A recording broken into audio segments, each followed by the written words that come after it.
आश्चर्यजनक रूप से दूसरा गोला गहरे पीले रंग का था। दूसरे शब्दों में, वाई ज़ैमिन के सामने एक ऐसा गोला था जिसमें एक जादुई खजाना था।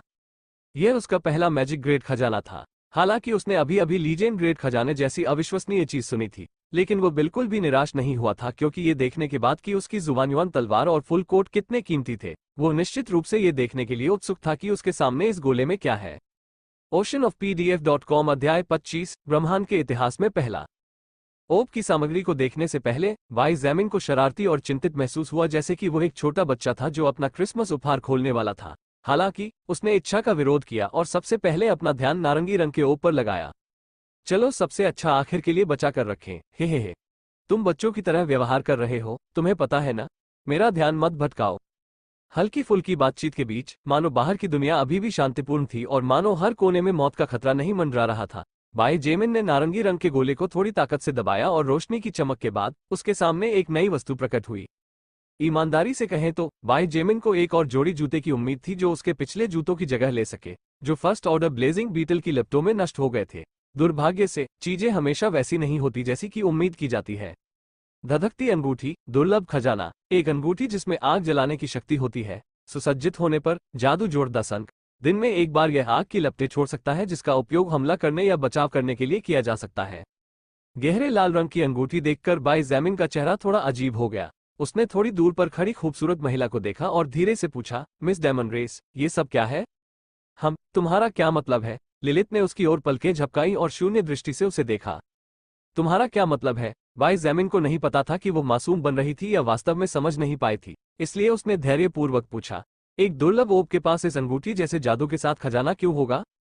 ओह, किसने कहा कि जादू वाली वस्तुएं केवल जादू ग्रेड के गोले से ही निकल सकती हैं?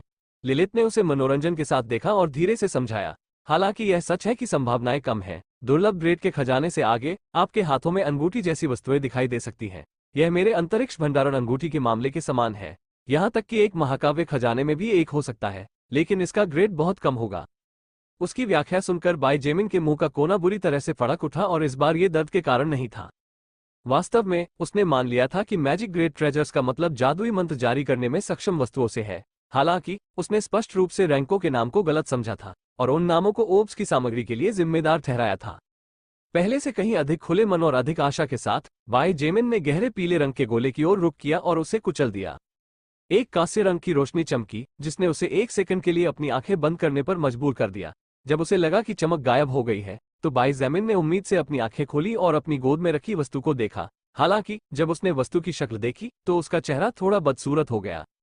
उसकी गोद में एक कांस्य रंग की पॉकेट बेल पड़ी थी।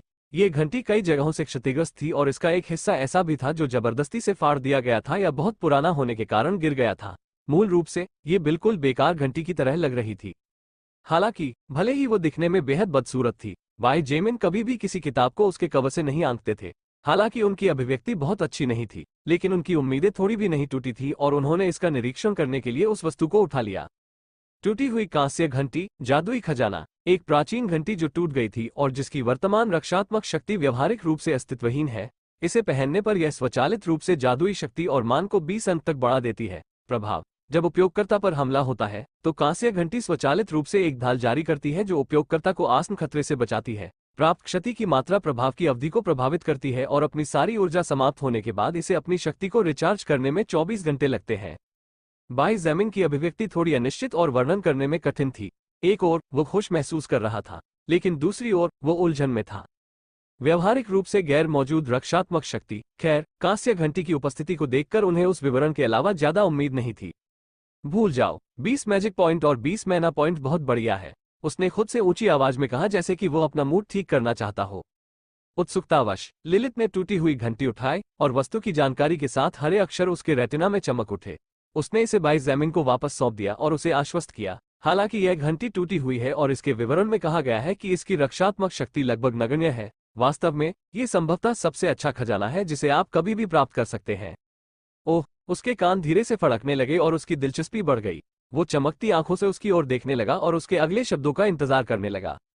हालांकि इस वस्तु की रक्षात्मक शक्ति विकसित प्राणियों के खिलाफ उतनी मजबूत नहीं हो सकती है, लेकिन अन्य मनुष्यों के खिलाफ यह आपकी सबसे अच्छी सहयोगी होगी। लिलित मुस्कुराई, उसकी आंखें अजीब तरह से चमक रही थीं। वर्तमान में ये दुनिया अन्य दुनियाओं की तरह विशेष रूप से प्रौद्योगिकी में उन्नत नहीं है। इसलिए ये संभावना है कि इसे भूल जाओ, जब समय आएगा तो तुम खुद देखोगे। हालांकि उसने अपनी बात पूरी नहीं की थी, लेकिन बाई ज़ैमिन को लगा कि वो समझ गया है कि उसका क्या मतलब था। उसका मूड एक बार फिर ठीक हो गया और उसने ध्यान से ब्रोकन ब्रॉन्ज बेल को अपने फुल कोट की जेब में रख लिया। अब उसके जीवन को सुरक्षा की एक और परत मिल गई थी, जिसकी इस दुनिया में सराहना की जा रही थी। आखिरकार आइए देखें कि यह क्या है। बाई ज़ैमिन ने कौशल स्क्रॉल उठाया और जानकारी तुरंत दिखाई दी। हाथी की खाल, अवर्गीकृत निष्क्रिय कौशल, स्तर 5, सहनशक्ति बढ़ाता है। जोड़ 50 अंक। ये कहना कि वो थोड़ा निराश नहीं था झूठ होगा, क्योंकि वो एक बहुत मजबूत कौशल की उम्मीद कर रहा था। हालांकि 50 सहनशक्ति अंक उसकी ताकत के लिए एक बड़ी वृद्धि थी। इतनी सारी लड़ाइयों और इतने सारे उन्नयन के बाद भी बाई ज़ैमिन की सहनशक्ति केवल 75 अंक थी, जिसमें उसके फुल कोट से अतिरिक्त 5 अंक शामिल नहीं थे। इसके अलावा, चूंकि यह एक निष्क्रिय कौशल था और सक्रिय कौशल सीखने के लिए उपलब्ध कुछ कौशलों के बीच इसकी कोई जगह नहीं थी, इसलिए ये कौशल स्वागत योग्य था। एक विचार के साथ कौशल स्क्रॉल गायब हो गया और ग्रे प्रकाश के कई कण उसके शरीर में प्रवेश कर गए। उसकी आत्मा की गहराई में एक सुस्त ग्रे रूम का निर्माण हुआ और बाई ज़ैमिन को लगा कि उसका पूरा शरीर अचानक पहले की तुलना में बहुत अधिक कठोर और मजबूत हो गया है। हालांकि इससे पहले कि वो कुछ और सोच पाता, उसके रेटिना पर कई हरे अक्षर चमक उठे। विकास की आवश्यकताएं पूरी हो गई हैं। क्या आप हाथी की खाल के कौशल को अगले स्तर तक विकसित करना चाहते हैं? वाह! बाई ज़ैमिन अचंभित रह गया। क्या हुआ? उसने कुछ भी नहीं किया था और उसे कौशल सीखे हुए 2 सेकंड भी नहीं हुए थे, लेकिन ये पहले से ही अगले स्तर तक विकसित हो सकता था। लिलित, लगता है मैं कोई हुनर विकसित कर सकता हूँ, उसने अजीब लहजे में कहा। आपने शायद कुछ अपेक्षाकृत आसान आवश्यकता को पूरा किया है। लिलित भी निश्चित नहीं थी। उस कौशल पर ध्यान केंद्रित करें और इसकी पुष्टि करने के लिए विकास की आवश्यकता को देखें। बाई ज़ैमिन ने सिर हिलाया और जल्दी से अपने नए अर्जित कौशल को देखा। हाथी की खाल, अवर्गीकृत निष्क्रिय कौशल, स्तर 5। ये कौशल अपने अधिकतम स्तर पर है और यदि निम्नलिखित आवश्यकताएं पूरी होती हैं तो अगले स्तर तक विकसित हो सकता है। बाहरी सहायता के बिना स्वाभाविक रूप से 100 अंक से अधिक सहनशक्ति, 125/100। आवश्यकताएं पूरी हो गई हैं। क्या आप हाथी की खाल कौशल को अगले स्तर तक विकसित करना चाहते हैं? जाहिर है, प्रत्येक कौशल को विकसित करने में अलग अलग कठिनाइयां थी। कम से कम बाई ज़ैमिन के लिए किसी स्टेट में 100 अंक तक पहुंचना बिल्कुल भी मुश्किल नहीं था। हालांकि जब उन्होंने लिलित को विकास की आवश्यकता बताई, तो वो समझ नहीं पाई कि हंसे या रोए। जब उसने कहा, तुम्हारे छोटे बच्चे, क्या तुम्हें लगता है कि तुम्हारे स्तर के व्यक्ति के लिए आंकड़ों में 100 अंक तक पहुंचना और उसे पार करना आसान है? हालांकि ऐसे और भी लोग हैं जिन्होंने यह उपलब्धि हासिल की है, लेकिन ऐसे लोग बहुत ज्यादा नहीं हैं। इसके अलावा, मैं ब्रह्मांड के इतिहास में ऐसे पहले जीवित प्राणी को जानता हूं जो इतनी तेजी से कोई कौशल विकसित करने में सक्षम है। बाई ज़ैमिन को उसकी बातें सुनकर खुशी हुई, लेकिन उसने उस खुशी को अपने सिर पर हावी नहीं होने दिया। हालांकि लिलित के ज्ञान के अनुसार वो इतनी तेजी से कौशल विकसित करने वाला पहला व्यक्ति हो सकता है। ये सिर्फ एक अवर्गीकृत निष्क्रिय कौशल था, इसलिए बाई ज़ैमिन को विश्वास नहीं हुआ कि उसका कार्य कुछ अविश्वसनीय था।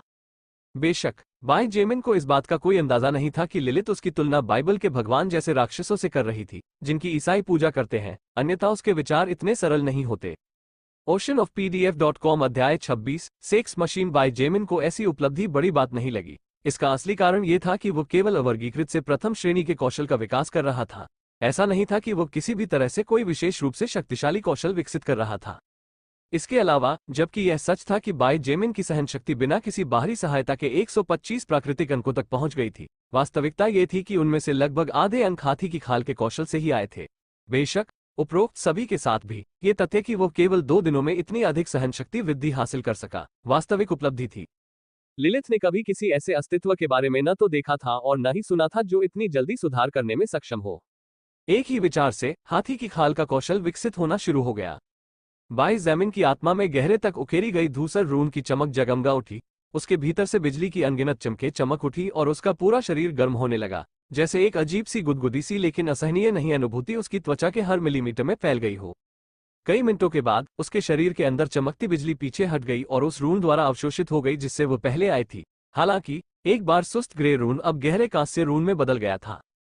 हाथी की खाल, अवर्गीकृत निष्क्रिय कौशल, स्तर 5। कांस्य की खाल, प्रथम क्रम निष्क्रिय कौशल, स्तर 1।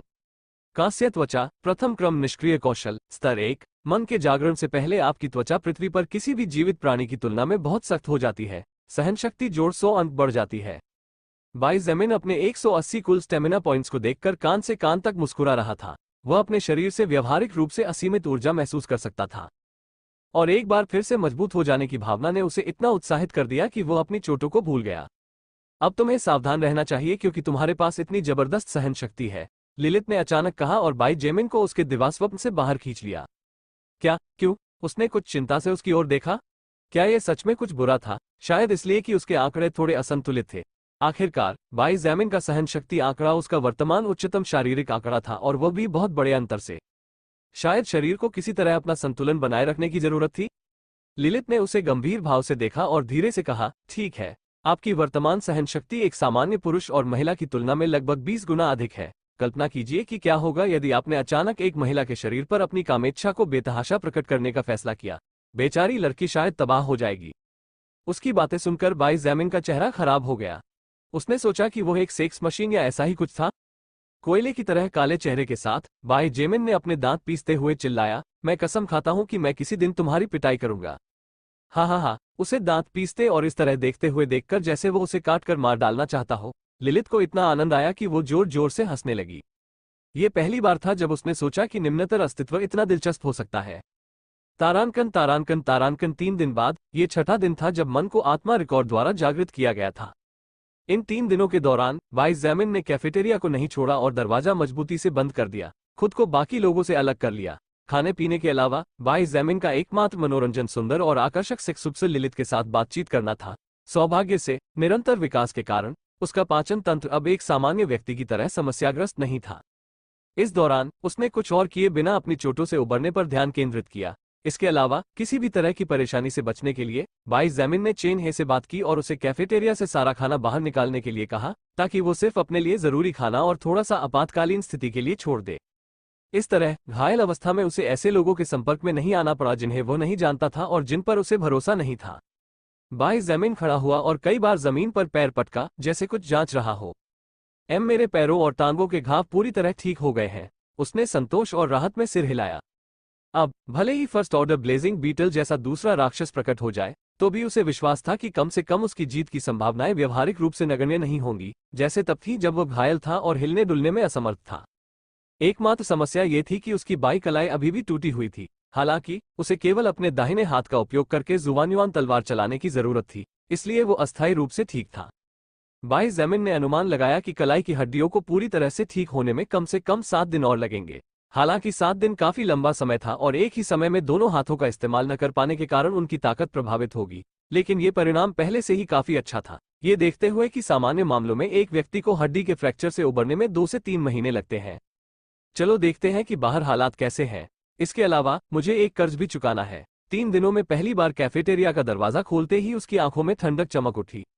जब तुम पागलों की तरह व्यवहार करती हो तो तुम हॉट लगती हो। लिलित, हमेशा की तरह सुंदर और आकर्षक, उसके पीछे चल रही थी जैसे वो उसकी छाया हो। तारांकन तारांकन तारांकन 3 दिन पहले के विपरीत व्यायामशाला के अंदर का माहौल किसी भी तरह से बेहतर नहीं हुआ था। इसके विपरीत कई छात्रों और शिक्षकों की उम्मीदें झिलमिलाने लगी थी। बाई जेमिन ने फार्मेसी से जो सर्दी और बुखार की दवाएं प्राप्त की थी, उन्हें शानवेगुआन बिंगजू और अन्य शिक्षकों की मदद से पहले ही वितरित किया जा चुका था। इसलिए जो लोग बीमार थे उनकी हालत में काफी सुधार हुआ और जो लोग बीमार होने वाले थे वे सफलतापूर्वक बीमारी से बचने में सक्षम थे। जीवित बचे प्रत्येक व्यक्ति को अच्छा भोजन दिया गया था, तथा हालांकि यह सच था कि भोजन अब पहले जैसा शानदार या फिजूलखर्ची वाला नहीं था, फिर भी कम से कम वे सभी बिना चूके दिन में 3 बार भोजन करने में सक्षम थे। हालांकि ऐसी परिस्थितियों में भी जो उस समय की तुलना में अनगिनत गुना अधिक आरामदायक थी, जो न जाने कितने लोग थे जो उस समय बिना भोजन के किसी अंधेरे कोने में छिपे रह सकते थे। जिम में बचे सभी लोगों की उम्मीदें हिल गई थीं। कारण वे लोग जो सैन्य सेना के आगमन या कम से कम पुलिस बलों के समर्थन की प्रतीक्षा कर रहे थे, उन्होंने अभी तक सायरन की आवाज भी नहीं सुनी थी। जिमखाने में भी एक बड़ी स्क्रीन थी, लेकिन उस पर कोई समाचार नहीं था और सभी चैनल बंद थे। रेडियो की बात करें तो वह भी खत्म हो चुका था और फोन सिग्नल भी। बाई जेमिन ने लोगों की अनिश्चित निगाहों को पकड़ लिया और जब उन्होंने उसे चलते हुए देखा तो कुछ लोगों ने राहत की सांस ली कि समूह की ताकत बढ़ रही है, जबकि अन्य में कोई स्पष्ट प्रतिक्रिया नहीं थी। हालांकि उनमें से सबसे ज्यादा हैरान शानवेगुआन बिंगजू थी। उसने उसे देखा और उसकी खूबसूरत नीली आंखों में एक अजीब सी चमक थी। क्या अब आपके घाव ठीक है? उसने अपनी सामान्य उदासीन आवाज में स्पष्ट आश्चर्य के साथ पूछा। चेन हे को इस बात से बहुत झटका लगा और उसकी आंखें आश्चर्य से चौड़ी हो गईं। वास्तव में उसका आश्चर्य उससे कम नहीं था जब सोल रिकॉर्ड ने पहली बार उसकी स्टेटस विंडो प्रदर्शित की थी। वो उसके बारे में चिंतित थी, लेकिन ऐसा कैसे संभव हो सकता है? क्या वे अभी अभी नहीं मिले थे? क्या वे एक दूसरे को नापसंद नहीं करते थे? चेन हे के दिमाग में अनुत्तरित प्रश्न भरे हुए थे। जबकि सुंदर चेन हे ने शानवेगुआन बिंगजू को आश्चर्य से और बाई जेमिन को सावधानी से देखा। वो वास्तव में नहीं जानता था कि उसने ये सवाल इसलिए नहीं पूछा था कि वो उसकी परवाह करती थी, बल्कि इसलिए कि उसने देखा था कि उसके पैरों पर कितनी गंभीर जलन थी। इतनी भयानक जलन के साथ शानवेगुआन बिंगजू ने अनुमान लगाया था कि उसे फिर से पूरी तरह से स्वाभाविक रूप से चलने में कम से कम 2 महीने लगेंगे। आखिरकार बाय जेमिन का स्तर स्पष्ट रूप से कम नहीं था। हालांकि उसने कुछ नहीं कहा था और उसने भी नहीं पूछा था। शानवेगुआन बिंगजू को लगभग 100% यकीन था कि उस 3 मीटर लंबे भरिंग को उसने ही मारा था। ऐसे वीभत्स राक्षस को मारने में सक्षम व्यक्ति का स्तर निम्न नहीं हो सकता। हालांकि शानवेगुआन बिंगजू को यह उम्मीद नहीं थी कि केवल 4 दिन बाद बाई जेमिन फिर से प्रकट होगा, जैसे कि उसके पिछले घाव कभी मौजूद ही नहीं थे। ये किस प्रकार का अमर राक्षस था? oceanofpdf.com अध्याय 27 बाई जेमिन का पहला परिवर्तन। मेरे घाव अब ठीक है? पूछने के लिए धन्यवाद। बाई जेमिन ने शानवेगुआन बिंगजू की ओर देखने और जवाब देने से पहले अपने सामने खड़े लोगों के चेहरों को देखने में कुछ समय लिया। ये सुनकर कि वो वास्तव में ठीक है और अपनी स्वाभाविक आवाज के माध्यम से इसकी पुष्टि करते हुए शानवेगुआन बिंगजू की आंखों में एक अजीब चमक थी, क्योंकि यह पुष्टि करते हुए कि उसके घाव प्रभावी रूप से ठीक हो गए थे। मैं समझ गई। उसने केवल सिर हिलाया और फिर चुपचाप चेन हे की ओर देखने लगी। प्रतिभाशाली तीरंदाज उसकी निगाह के पीछे के इरादे को समझ गया और धीरे धीरे बाई जेमिन को स्थिति समझाना शुरू कर दिया। पिछले 3 दिनों में जब आप ठीक हो रहे थे तो सामान्य तापक्रम की मदद से शरीर के कम तापमान के कारण बीमार लोगों की हालत में सुधार हुआ। इसके लिए आपका धन्यवाद। उन्होंने बाकी बचे लोगों की ओर से ईमानदारी से धन्यवाद दिया। हालांकि जल्द ही उन्होंने भौहें सिकोड़ते हुए कहा, लेकिन वर्तमान में एक और समस्या है। बाई जेमिन को आश्चर्य नहीं हुआ। उसने थोड़ा सिर हिलाया और अपनी बात पूरी की। खाना खत्म हो रहा है ना? यह सही है। चेन हे ने निराशा में अपना सिर खुजलाया और आह भरी। फिलहाल, क्योंकि हम स्थिति को और खराब नहीं करना चाहते थे, इसलिए हमने सभी को भरपेट खाना खाने दिया। समस्या यह है कि अब बचा हुआ खाना खत्म हो गया है। हम केवल कल तक ही टिक सकते हैं। लियांग पेंग, जो अपने बड़े हथौड़े के साथ चुप था, बीच में बोला, तो फिर क्यों न हम और कुछ लेकर आए? वे लाशें बहुत धीमी हैं और वे कुत्ते और बिल्लियां भले ही तेज हों, लेकिन वे बहुत मूर्ख हैं। मुझे नहीं लगता कि अगर हम सब एक साथ चलें तो हमें कोई समस्या होगी। वास्तव में, मुझे डर है कि हमारे पास विश्वविद्यालय के रेस्तरां में जाकर भोजन की तलाश करने के अलावा कोई विकल्प नहीं है। चेन हे के पास हाँ कहने के अलावा कोई विकल्प नहीं था। भोजन एक अपरिहार्य संसाधन था जिसे अनदेखा नहीं किया जा सकता था। यहाँ तक कि सबसे मजबूत विकसित लोगों के पास भी शरीर को आवश्यक पोषक तत्व प्रदान करने के लिए खाने के अलावा कोई विकल्प नहीं था, लेकिन वे स्वाभाविक रूप से उत्पन्न नहीं होते थे। भोजन के बिना हर कोई इस हद तक कमजोर हो जाएगा कि एक उंगली उठाना भी एक चुनौती होगी। इसके अलावा भूखमरी से उत्पन्न अराजकता ऐसी चीज थी जिसे कोई भी होने देना नहीं चाहता था। इसके अलावा कई जिंगई, वही लड़की जो सर्वनाश की शुरुआत में बाई जेमिन से मिली थी, अचानक बोलने की हिम्मत जुटाती दिखी।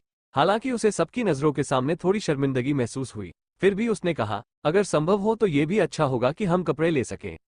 दरअसल, चूंकि नहाने के लिए पुरुषों और महिलाओं के लिए चेंजिंग रूम है, इसलिए स्वच्छता की कोई खास समस्या नहीं है। हालांकि एक ही कपड़े को लगभग 1 हफ्ते तक पहनने के बाद ये थोड़ा असहनीय होने लगा है। हम निश्चित रूप से और कपड़े लेंगे। शानवेगुआन बिंगजू सबसे पहले सहमत हुई और उसने थोड़ा सा भौहें सिकोड़ी। हालांकि उसके कपड़ों पर गंदगी के दाग नहीं थे और उसकी सफेद पोशाक और चांदी के बाल उसे एक परी की तरह दिखा रहे थे, लेकिन सच्चाई ये थी कि 6 दिनों में एक बार भी कपड़े नहीं बदल पाने के कारण उसका मूड सबसे अच्छा नहीं था। बाई जेमिन के मुंह का कोना 2-4 बार फड़क उठा, लेकिन वो कुछ नहीं बोला। खुद उसे भी मौजूदा हालात से सहज महसूस नहीं हो रहा था। उन महिलाओं की तो बात ही छोड़िए, जो स्वभाव से ही साफ सफाई के बारे में हमेशा चिंतित रहती थी। ये देखकर कि कोई भी उसकी बातों से असहमत नहीं है, कई जिंगई राहत की सांस लेने से खुद को रोक नहीं सकी। वैसे क्षणिक चुप्पी का फायदा उठाते हुए बाई जेमिन ने चेन हे की ओर देखा और सहजता से पूछा, सेना, सरकार, पुलिस बल, इस पर कोई शब्द नहीं? उसका प्रश्न सुनकर लियांग पेंग, कई जिनई और वहां उपस्थित कुछ शिक्षक चेन हे की ओर देखते हुए उसके उत्तर की प्रतीक्षा करने लगे। कुछ नहीं, चेन हे ने बिना किसी आश्चर्य के अपना सिर हिलाया। लेकिन चश्मा पहने शिक्षक ने चिंतित भाव से बीच में टोका, युवा मास्टर चेन, आपका चेन परिवार एक बड़ा परिवार है, जिसके पास सेना में ताकत है और आपके पिता एक रेजिमेंटल कमांडर हैं। क्या उन्हें कम से कम आपके लिए किसी को नहीं भेजना चाहिए? बाई जेमिन अपनी भौहें चढ़ाने से खुद को रोक नहीं पाए। सैन्य समर्थन वाला परिवार, रेजिमेंटल कमांडर, उन्होंने उम्मीद नहीं की थी कि चेन हे की ऐसी पृष्ठभूमि होगी। ये सोचना कि इस खूबसूरत लड़के के पिता वास्तव में कर्नल रैंक वाले एक अनुभवी सैनिक थे। बाई जेमिन के चेहरे पर एक अजीब सी चमक थी और उसकी नजर शानवेगुआन बिंगजू की ओर थोड़ी सी मुड़ने से नहीं बच सकी। तो उसकी पृष्ठभूमि चेन हे के समान या उससे बेहतर होनी चाहिए। चेन हे का चेहरा थोड़ा बदला लेकिन जल्द ही सामान्य हो गया। उसने एक पल के लिए शानवेगुआन बिंगजू को देखा और फिर आह भरी, वाकई, मुझे उम्मीद थी कि मेरा परिवार जल्दी ही यहाँ आ जाएगा। लेकिन जाहिर है कि स्थिति हमारी सोच से कहीं ज्यादा खराब है। ये कैसे संभव हो सकता है? पहले बोल चुके अध्यापक हताश दिखे और उनके चेहरे का रंग उड़ गया। अगर चेन हे जैसे महत्वपूर्ण व्यक्ति को उसके अपने परिवार ने ही उसके भाग्य पर छोड़ दिया था, तो वे लोग, जिनके पास कोई वास्तविक समर्थन नहीं था, सरकार या सेना से सहायता की उम्मीद कैसे कर सकते थे? ये सिर्फ एक ख्वाहिश थी। वे सभी एक पल के लिए हताश दिखे। केवल दो लोग जिनके चेहरे पर कोई बदलाव नहीं आया, वे थे उदासीन शानगुआन बिंगजू और लियांग पेंग, जो लापरवाही से इधर उधर देख रहे थे। यहां तक कि बाई जैमिन का चेहरा भी थोड़ा बदसूरत हो गया, सैन्य या सरकारी प्रतिक्रिया की कमी के कारण नहीं, बल्कि अपने परिवार के कारण। बाहर की स्थिति जितनी खराब थी, उतनी ही कम संभावना थी कि उसका परिवार ऐसी अराजकता के बीच जीवित रह पाता। उन्हें ठीक होना ही होगा, चाहे कुछ भी हो, उन्हें कुछ नहीं हो सकता। बाई जैमिन ने अपनी मुठ्ठियां भींच ली, अपने बाएं हाथ के दर्द को अनदेखा करते हुए। हर बार जब वो अपने परिवार के बारे में सोचता था, तो उसका दिल इस तरह से दब जाता था मानो कोई विशाल पत्थर उस पर दबाव डाल रहा हो। हालांकि चाहे वो उन्हें देखने और उन्हें खोजने के लिए कितना भी भागना चाहे, वो ऐसा नहीं कर सकता था। वो जितना भी ताकतवर था, बाई जैमिन को नहीं पता था कि इस जगह के बाहर किस तरह के खतरे हैं, और वो इतना घमंडी नहीं था कि यह मान ले कि उसकी ताकत उन सभी पर काबू पाने के लिए पर्याप्त है। तो फिर चलो हम खाना ढूंढते हैं, बाई जैमिन ने ठंडे स्वर में कहा। उसकी आवाज में भावना का अभाव था। हालांकि अब से कुछ बदलाव होने चाहिए। सभी लोग उसे आश्चर्य से देख रहे थे, उसकी आंखों में आए बदलाव को देख रहे थे, और उसकी उदासीन आवाज में पहले से ज्यादा वजन नजर आ रहा था। जबकि बाई जैमिन पहले उदासीन था, उसकी वर्तमान उदासीनता में कई हद तक ठंडक थी जो पहले नहीं थी। तुम्हारा क्या मतलब है? शानगुआन बिंगजू ने अपनी भौहों को थोड़ा सा सिकोड़ा, वो भी अचानक हुए बदलाव से आश्चर्यचकित थी। बाई जैमिन ने उसकी ओर देखा और धीरे से समझाया, अब से जो लोग किसी भी तरह से मदद करने के लिए तैयार नहीं हैं, वे केवल इतना ही खा पाएंगे कि भूखे न रहें। सच कहूं तो मेरे पास यहाँ जोकों के साथ बर्बाद करने के लिए समय नहीं है। अगर कोई भी आगे बढ़ने और इस लानत वाली जगह से बाहर निकलने के लिए तैयार नहीं है, तो मैं उन लोगों के साथ खुद ही आगे बढ़ना शुरू कर दूंगा जो वास्तव में इस नरक से बाहर निकलना चाहते हैं। लेकिन मैं निश्चित रूप से किसी के द्वारा नीचे नहीं घसीटा जाऊंगा। लिलित, जो सिर्फ बाई जैमिन को ही दिखाई दे रही थी, चुपचाप उसके पास खड़ी थी। जब उसने उसकी बातें सुनी, तो उसकी आंखें चमक उठी और उसके होठों पर एक खामोश मुस्कान उभर आई। एक खास दृष्टिकोण से ये कहा जा सकता है कि दुनिया बदल जाने के बाद बाई जैमिन में ये पहला बड़ा बदलाव था। उसने पहले ही दयालुता से कई लोगों को बचाया था, लेकिन अगर वे उसे उस दयालुता का उपयोग करते हुए रखना चाहते थे, तो वो बिना किसी दूसरे विचार के उन्हें छोड़ देता। उसके लिए उसका परिवार ही सब कुछ था। जब तक उसके अंदर ऐसा आवेग है, तब तक उसे किसी भी चीज से रोका नहीं जा सकेगा। लिलित की एकमात्र चिंता यह थी कि यदि बाई जैमिन का परिवार जीवित नहीं बचा, तो यह संभव था कि वो लड़ने के लिए कोई प्रेरणा नहीं जुटा पाएगा। इसलिए उसे प्रत्युपायों के बारे में सोचना पड़ा। चाहे कुछ भी हो, वो उसे इस जगह पर गिरने नहीं दे सकती थी। रुको, एक मिनट रुको, लियांग पेंग ने अपनी आवाज उठाई और बाई जैमिन को बड़ी आंखों से देखा। क्या तुम पागल हो? बाई जैमिन ने लापरवाही से उसे ऊपर से नीचे तक देखा और फिर उसकी आंखों में देखते हुए ठंडे स्वर में पूछा, और तुम क्या हो? मेरे पिछले शब्द कोई सवाल नहीं थे। मैंने जो कहा वही होगा, चाहे तुम्हें पसंद हो या नहीं। तुम्हारे पास यहाँ कोई विकल्प नहीं है। oceanofpdf.com अध्याय 28 कायरता और साहस। बाई जैमिन के शब्दों ने वहां मौजूद सभी लोगों को चौंका दिया, चाहे वे शिक्षक हो या छात्र। इस छोटी सी बैठक में भाग लेने और अपनी राय व्यक्त करने में सक्षम लोग भावशून्य भाव से सीधे सामने देख रहे थे। शानगुआन बिंगजू ने भौहें सिकोड़ी और अचानक महसूस किया कि इस स्थिति में कुछ गड़बड़ है। उसका दिमाग एक सुपर कंप्यूटर की तरह था, जो अभी अभी जो हुआ था उसे याद कर रहा था, और जल्द ही उसकी आंखें धीरे से चमक उठी, जैसे कि उसे आखिरकार सब कुछ समझ आ गया हो। चेन हे, जिसके चेहरे पर हमेशा एक शांत भाव रहता था, ठंडी हवा की सांस लेने से खुद को रोक नहीं सका जब उसने बाई जैमिन को देखा, जैसे कि वह एक अज्ञात एलियन था। अब तक, हालांकि वे साथ में ज्यादा समय नहीं बिताते थे, चेन हे ने बाई जैमिन को एक ऐसे व्यक्ति के रूप में पहचाना था जो दूसरों की संगति से ज्यादा अकेलेपन का आनंद लेता था और आमतौर पर काफी शांत रहता था।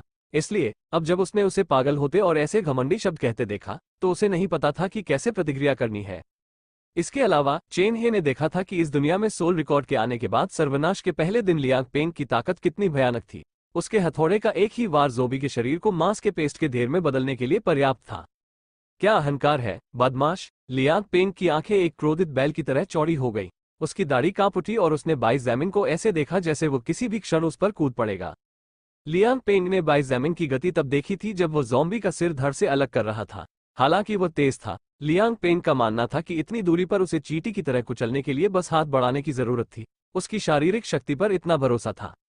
बाई जैमिन की आंखों में ठंडक की चमक दिखाई दी जब उसने उस आदमी को देखा जो एक छोटे से विशालकाय व्यक्ति की तरह था। उसका वर्तमान मूड कम से कम इतना तो कहना ही पड़ेगा कि उदास था। जैसे कि इतना ही काफी नहीं था, उसका बायां हाथ अभी भी दर्द कर रहा था उसका परिवार भूख से तड़प रहा होगा या कौन जाने किस तरह की कठिनाई से। चूंकि यह व्यक्ति अच्छे तरीके से नहीं समझता और शब्द उस तक पहुंच नहीं पाते, थोड़ा दर्द उसे आतंक शब्द का अर्थ समझा सकता है। भाई जैमिन ने एक कदम आगे बढ़ाया और वो आगे बढ़ने ही वाला था कि एक ठंडी लेकिन खूबसूरत आवाज ने उसे रोक दिया। ठीक है, जैसा आप कहते हैं वैसा ही करेंगे। सभी लोग आश्चर्य और अविश्वास से शानवेगुआन बिंगजू को देख रहे थे। यहाँ तक कि खुद भाई जैमिन भी हैरान था कि यह महिला इतनी आसानी से और बिना किसी तर्क के उसकी बातों से सहमत हो गई। बिंगजू, तुम जो कह रही हो उस पर तुम्हें यकीन है? चेन हे ने अपने बचपन के दोस्त को चौंक कर देखा। ये किसी के लिए कोई रहस्य नहीं था कि वह उससे सालों से प्यार करता था, इसलिए वो अच्छी तरह से जानता था कि वह एक बुद्धिमान महिला थी। हालांकि उसे समझ में नहीं आया कि उसने ऐसा विचार क्यों स्वीकार किया जो स्पष्ट रूप से इस समय अच्छा नहीं था। शानवेगुआन बिंगजू ने धीरे से अपना सिर हिलाया लेकिन कुछ भी स्पष्ट नहीं किया। उपस्थित लोगों में से केवल उसने ही देखा था कि बाई जैमिन का मूड खराब था और अगर वो समय रहते बीच में नहीं आती तो यह संभव था कि चीजें हाथ से निकल जाती। अभी उन्हें आंतरिक लड़ाइयों की सबसे कम जरूरत थी। हालांकि मैं आपकी बात से सहमत हूं, लेकिन मुझे आपसे ये स्पष्ट करने की आवश्यकता है कि आपके मन में क्या है, अन्यथा कोई भी इस तरह के बेतुके विचार को स्वीकार नहीं करेगा। शानवेगुआन बिंगजू ने बाई जैमिन को उदासीनता से देखा और धीरे से समझाया, इस समय हर किसी का मूड अच्छा नहीं है। अज्ञात दुनिया की स्थिति बद से बदतर होती जा रही है। अगर हम अचानक उन्हें बता दें कि उनका भोजन बंद कर दिया जाएगा तो कोई भी इसे स्वेच्छा से स्वीकार नहीं करेगा। बाई जैमिन ने उसकी ओर देखा और थोड़ा शांत होने के लिए गहरी सांस ली, फिर धीरे से बोला, बेशक मैं यह नहीं चाहता कि हर किसी में अचानक लड़ने का साहस आ जाए। मैं जानता हूं कि ऐसा कुछ भी अतार्किक है। ये देखकर कि मामला शांत हो गया है, वहां मौजूद शिक्षक कै जिंगई और चेन हे ने चुपके से राहत की सांस ली। लियांग पेंग के लिए वो केवल खर्राटे भरता रहा और चुप रहा क्योंकि वो बाई जैमिन की बातें सुन रहा था। शानवेगुआन बिंगजू ने सिर हिलाया और अपनी आंखों से उसे अपना विचार समझाना जारी रखने के लिए इशारा किया। अगर बाई जैमिन ने खाने के लिए सभी से लड़ने के लिए कहा होता तो भले ही समूह की ताकत कम हो जाती, उसके पास उसे अकेला छोड़ने के अलावा कोई विकल्प नहीं होता। आखिरकार बहुत कम लोग अपनी जान जोखिम में डालने को तैयार थे और नई दुनिया के अनुकूल होने के लिए मानवीय मानसिकता अभी तक पूरी तरह से नहीं बदली थी।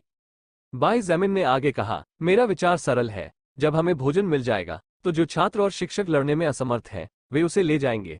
इसके अलावा जब हम कपड़े या अन्य उपयोगी वस्तुओं की तलाश करेंगे तो ये लोग भी मदद करेंगे। मुझे लगता है कि कुछ बिस्तर मिलना भी अच्छा होगा। संक्षेप में, जो भी रसद सहायता है और जिसमें जीवन और मृत्यु को जोखिम में डालने की आवश्यकता नहीं है, वे सभी जो अपना पेट भरना चाहते हैं उन्हें सहयोग करना चाहिए। कुछ क्षण की चुप्पी के बाद सुंदर चेन हे ने सबसे पहले अपना मुंह खोला, मैं सहमत हूँ, यह विचार काफी अच्छा है। मैं भी सहमत हूँ। शानवेगुआन बिंगजू ने अंततः पूर्ण सहमति में सिर हिलाया। अंत में सभी ने बाई जैमिन के सुझाव को स्वीकार कर लिया। हालांकि उनमें से कुछ संतुष्ट नहीं थे, लेकिन समूह के 4 में से 3 लड़ाके पहले ही अपना मन बना चुके थे, इसलिए लड़ने की क्षमता न रखने वाले लोग केवल अपने भाग्य को स्वीकार कर सकते थे। जब नए नियमों की घोषणा की गई तो कई लोगों ने जोर जोर से शिकायत की और उनमें से कुछ ने तो गाली गलौज भी शुरू कर दी। हालांकि जब बाई जैमिन ने कहा कि जो लोग असहमत हैं और जो लोग लगातार हंगामा कर रहे हैं उन्हें समूह छोड़ देना चाहिए, तो इन लोगों की सारी हिम्मत पूरी तरह से गायब हो गई और समूह से बाहर निकाले जाने के डर से कोई भी शिकायत करने को तैयार नहीं था। क्या मजाक है, वे जितने कमजोर थे, समूह से निकाले जाने और असली ताकतवर लोगों की सुरक्षा के कारण उनके लिए मौत को आमंत्रित करना कोई अलग बात नहीं थी। बाई जैमिन ने वहां मौजूद 100 से ज्यादा लोगों को देखा और उसके दिमाग में एक विचार को अर्धा। ये थोड़ा परेशान करने वाला था, लेकिन लंबे समय में यह उसके प्रियजनों को खोजने में उसकी सबसे अच्छी मदद हो सकती थी। ये बात मन में रखते हुए वो आगे बढ़ा और ऊंची आवाज में बोला, मैं जानता हूं कि आप में से कई लोग उन लाशों से खरोंच लगने से डरते हैं, क्योंकि आप में से अधिकांश लोगों ने शायद उसके बाद की स्थिति देखी होगी। हालांकि आपको इतना डरने की जरूरत नहीं है। वे ज़ॉम्बीज आपके जैसे सामान्य व्यक्ति से भी धीमे हैं, इसलिए कल्पना करें कि वे मेरे जैसे लोगों और अन्य सभी लोगों के लिए कितने धीमे हैं जिन्होंने दुश्मन की आत्मा शक्ति को अवशोषित करके अपना स्तर बढ़ाया है। ये सुनकर कई लोगों की आंखों में एक अजीब सी चमक आ गई। दरअसल ज़ॉम्बी धीमे होते हैं और अगर कोई सावधान रहे तो एक सामान्य व्यक्ति भी ज़ॉम्बी को मार सकता है। हालांकि डर पर काबू पाना आसान नहीं था। ये जानना तो दूर की बात है कि ज़ॉम्बी ही एकमात्र खतरा नहीं थे। लेकिन बाई जैमिन के अगले शब्दों ने चीजें बदल दी। मैं व्यक्तिगत रूप से ज़ॉम्बीज का शिकार करूंगा, उनके पैर और हाथ काट दूंगा, यहां तक कि उनके जबड़े भी कुचल दूंगा। आपको बस एक हथियार उठाने और उन्हें खत्म करने का साहस होना चाहिए ताकि आप सोल पावर हासिल कर सकें और आगे बढ़ सकें। लोग आपस में बहस करते हुए एक दूसरे को घूरने लगे और बड़बड़ाने लगे। जाहिर है बहुत से लोग इस प्रस्ताव से आकर्षित थे। आखिरकार उनके हाथ, पैर और दांत नहीं थे। ज़ॉम्बी से डरने की कोई बात नहीं थी। उनमें से कोई भी वास्तव में मरने के लिए तैयार नहीं था और उनमें से कई ऐसे भी थे जो लड़ाई के डर से ज्यादा शर्मनाक काम नहीं करना चाहते थे। हालांकि दिन के अंत में डर सबसे मजबूत मानवीय भावनाओं में से एक था। 1 मिनट के बाद कोई भी खड़ा नहीं हुआ और सभी चुप हो गए। बाई ज़ैमिन के शब्द भले ही आकर्षक थे, लेकिन कोई भी अपनी जान जोखिम में डालने को तैयार नहीं था। भले ही ज़ॉम्बी उसके द्वारा अक्षम हो गए हो, फिर भी वहां से भयानक कीड़े और अन्य भयानक जानवर निकल सकते थे। कहीं भी, कभी भी, नियमों, कानूनों और अपने माता पिता के संरक्षण में शांतिपूर्ण समाज में लगभग 20 साल या उससे अधिक समय तक रहने के बाद उनसे लड़ने के लिए हथियार उठाने के लिए कहना, उन्हें दिन के उजाले में सड़क पर नग्न घूमने के लिए कहने से अलग नहीं था। यह आसान लग सकता है, लेकिन कोई भी व्यक्ति अपने सही दिमाग में ऐसा कुछ करने के लिए तैयार नहीं था। हालांकि ये लोग भूल गए कि समझदारी पहले ही खत्म हो चुकी है और अतीत की मानसिकता अब इस नई दुनिया में लागू नहीं होती। दुर्भाग्य से, जब तक उनमें से कई लोगों को इस तथ्य का एहसास हुआ, तब तक पछताने के लिए बहुत देर हो चुकी थी। लियान पेंग ने अपनी बाहें मोड़ ली और दृश्य को उपहासपूर्ण भाव से देखा। चेन वो लापरवाह था, उसे इस बात की कोई चिंता नहीं थी कि उसके सामने क्या हो रहा है। शांगगुआन बिंगजू की आंखों में एक अजीब सी चमक थी और वो वहां उपस्थित महिलाओं की ओर देख रही थी, जैसे कि वो कुछ सोच रही हो। चूंकि तुम अनिच्छुक हो, तो तुम अपनी बाकी की जिंदगी कचरा बनकर गुजार सकते हो। बाई ज़ैमिन ने भीड़ को ठंडे अंदाज में देखा और नाक भान सिकोड़ी। हालांकि जब वो मुड़कर जाने ही वाला था, तो एक धीमी आवाज ने उसे चौंका दिया। मैं आपके साथ जाऊंगा। बाई ज़ैमिन ने बगल की ओर देखा और देखा कि सुंदर लेकिन सामान्यतः शर्मीली और डरी हुई कै जिंगई गंभीर भाव से उसकी ओर देख रही थी। उसने धीरे से अपने दांत पीसते हुए कहा, कृपया मुझे ज़ोंबी को मारने के लिए अपने साथ चलने दो। कै जिंगई एक चतुर महिला थी और जानती थी कि यद्यपि वे वर्तमान में संरक्षित थी, लेकिन यदि कोई ऐसी समस्या उत्पन्न हुई जिसे शांगगुआन बिंगजू, चेन हे, लियांग पेंग या बाई ज़ैमिन हल नहीं कर सके, तो केवल अपनी ताकत से इस दुनिया में जीवित रहने की उसकी संभावना अधिक होगी। अन्यथा ये केवल समय की बात थी कि वो किसी न किसी कारण से मर जाएगी। जब एक चट्टान शांत झील पर गिरती है, तो लहरें हमेशा उत्पन्न होती हैं, चाहे वे कितनी भी छोटी क्यों न हो। मुझे भी अपने साथ चलने दो, मैं भी ज़ॉम्बी को मारना चाहता हूँ। चश्मा पहने और दुबले पतले शरीर वाला करीब 19 वर्षीय एक युवक खड़ा हुआ और एक कदम आगे बढ़ा। मैं भी आगे बढ़ना चाहता हूँ, मुझे भी अपने साथ चलने दो प्लीज। 20 साल का एक और युवक खड़ा हुआ और उसने दृढ़ निश्चय के साथ बाई ज़ैमिन की ओर देखा। मैं तुम्हारे साथ चलूंगी। एक सुंदर छात्रा भी दांत पीसते हुए खड़ी हो गई। हालांकि उसका शरीर डर से कांप रहा था, फिर भी उसने आगे बढ़ने का फैसला किया। सिर्फ 4 ही है, अभी के लिए इतना ही काफी है। बाई ज़ैमिन ने मन ही मन सोचा और उसके चेहरे पर हल्की सी मुस्कान उभर आई, जब उसकी नजर उन 4 लोगों पर पड़ी जिनमें आगे बढ़ने की हिम्मत थी। कभी कभी मनुष्य को ऐसे काम करने का साहस करने के लिए बस थोड़ी सी प्रेरणा की आवश्यकता होती है, जिनके बारे में उसने सामान्यतः कभी सोचा भी नहीं होता। oceanofpdf.com अध्याय 29 फू जुएफेंग। यहाँ 2 महिलाएं भी हैं जिन्होंने खड़े होने का साहस किया, लेकिन तुम, जो खुद को पुरुष कहते हो, एक कदम आगे बढ़ने का साहस नहीं कर सकते। बाई ज़ैमिन ने पुरुष छात्रों और यहाँ तक कि पुरुष शिक्षकों को भी खुले तौर पर तिरस्कार से देखा। उसकी बातें सुनकर घटनास्थल पर मौजूद सभी लोग, जो आगे बढ़ने की हिम्मत नहीं कर पाए थे, इतने शर्मीले हो गए कि ऐसा लगा जैसे उनके शरीर का सारा खून उनके सिर पर चढ़ गया हो। हालांकि उनमें से किसी ने भी उसे पीछे देखने की हिम्मत नहीं की और जाहिर है उनमें से किसी ने भी आगे बढ़ने की हिम्मत नहीं की। दूसरी ओर जिन 2 छात्रों में आगे बढ़ने की हिम्मत थी, वे अपनी पीठ को थोड़ा और सीधा करने से खुद को नहीं रोक पाए। चश्मा पहने और थोड़े दुबले पतले छात्र में भी भारी शरीर वाले छात्रों से ज्यादा हिम्मत थी। बाई ज़ैमिन अब इन लोगों के साथ अपना समय बर्बाद नहीं करना चाहता था। उन्हें जल्द ही खुद इस बात का पछतावा होगा कि उन्होंने अभी अभी जो अवसर खोया है वह क्या है। क्या आप लोगों को ये ठीक लगेगा कि हम अब भोजन की तलाश में बाहर जाएं? बाई ज़ैमिन ने अन्य 3 नेताओं की ओर देखा और पूछा। मुझे कोई आपत्ति नहीं है। चेन हे ने सिर हिलाया और अपना धनुष उठाया और अपने बगल में बैठी महिला की ओर देखा। शांगगुआन बिंगजू बिना कुछ कहे उठ खड़ी हुई और बाहर की ओर चल दी। जहां तक लियांग पेंग का सवाल है, उसने बस नाक भान सिकोड़ी और अपना हथौड़ा उठाया और बिना कुछ कहे बाकी 2 लोगों के पीछे चला गया। जाहिर है कि वो अभी भी पहले जो हुआ था उससे परेशान था। बाई ज़ैमिन ने उन 4 लोगों की ओर देखा जिन्होंने उसका अनुसरण करने का निर्णय लिया था और धीरे से कहा, तुम चारों मेरे पीछे आओ। तुम्हें कुछ भी ले जाने की आवश्यकता नहीं है, लेकिन तुम्हें आने वाली स्थिति के लिए मानसिक रूप से तैयार रहना चाहिए। चारों ने जल्दी से सिर हिलाकर संकेत दिया कि वे समझ गए हैं। ये देखकर बाई ज़ैमिन मुड़ा और अपने पीछे 4 छात्रों के साथ बाहर चला गया। सभी लोग कृपया राष्ट्रपति शांगगुआन के समूह और बाकी लोगों के पीछे पीछे चले। मुझे उम्मीद है कि हम सभी एक दूसरे के जीवन को बेहतर बनाने में थोड़ा बहुत योगदान देंगे। शिक्षिका जिया जियाओ ने ताली बजाकर सभी का उत्साह बढ़ाने की कोशिश की। तारानकन तारानकन तारानकन। बाई ज़ैमिन, चेन हे, शांगगुआन बिंगजू और लियांग पेंग के नेतृत्व में समूह धीरे धीरे और सावधानी से चलते हुए 20 से अधिक पुरुष और महिला छात्रों को साथ लेकर चल रहा था। 100 से ज्यादा लोगों को मारना और उन सभी की रक्षा करना एक अविश्वसनीय रूप से कठिन काम था। आखिरकार हर कोने में अज्ञात खतरे छिपे हुए थे और धीमी गति से चलने वाले ज़ॉम्बी उन लोगों की सबसे कम चिंता थी जो दुश्मन की आत्मा शक्ति को अवशोषित कर रहे थे और लगातार ऊपर उठ रहे थे। लेकिन उच्च स्तर के उत्परिवर्तित जानवरों या विकसित कीड़ों का खतरा बहुत अधिक था और ऐसा कुछ था जिसे वे आसानी से लेने की हिम्मत भी नहीं कर सकते थे। इसलिए अनावश्यक नुकसान को रोकने और अपने लिए काम को आसान बनाने के लिए उन चारों ने इस अवसर पर भोजन ले जाने के लिए 20 से कुछ अधिक लोगों को लाने का निर्णय लिया। बेशक सुंदर और शर्मीली छात्रा कय जिंगी ने उन सभी लोगों को पंजीकृत किया था जो बाहर जाकर काम करने के लिए तैयार थे, लेकिन इस बार उन्हें अवसर नहीं मिला। ये लोग स्वतंत्र रूप से खा सकते थे और निकट भविष्य में उन्हें संगठित किया जाएगा, और जो लोग काम करने के लिए तैयार नहीं थे वे केवल उतना ही खा सकते थे जितना भूखे न रहने के लिए आवश्यक था। दुनिया बदल चुकी थी और पुराने नियम अब लागू नहीं होते थे। धीरे धीरे लेकिन निश्चित रूप से कुछ आवश्यक बदलाव होंगे जिन्हें समय के साथ लागू किया जाएगा। यह आने वाले कई बदलावों में से सिर्फ पहला बदलाव था। 4 विकसित लोगों को 4 भागों में विभाजित किया गया, जिनमें से प्रत्येक ने समचतुर्भुज के एक तरफ की रक्षा की, जिसमें 20 से अधिक लोग बंद थे। लियांग पेंग, जिसकी ताकत बहुत ज्यादा थी, मोर्चे का प्रभारी था।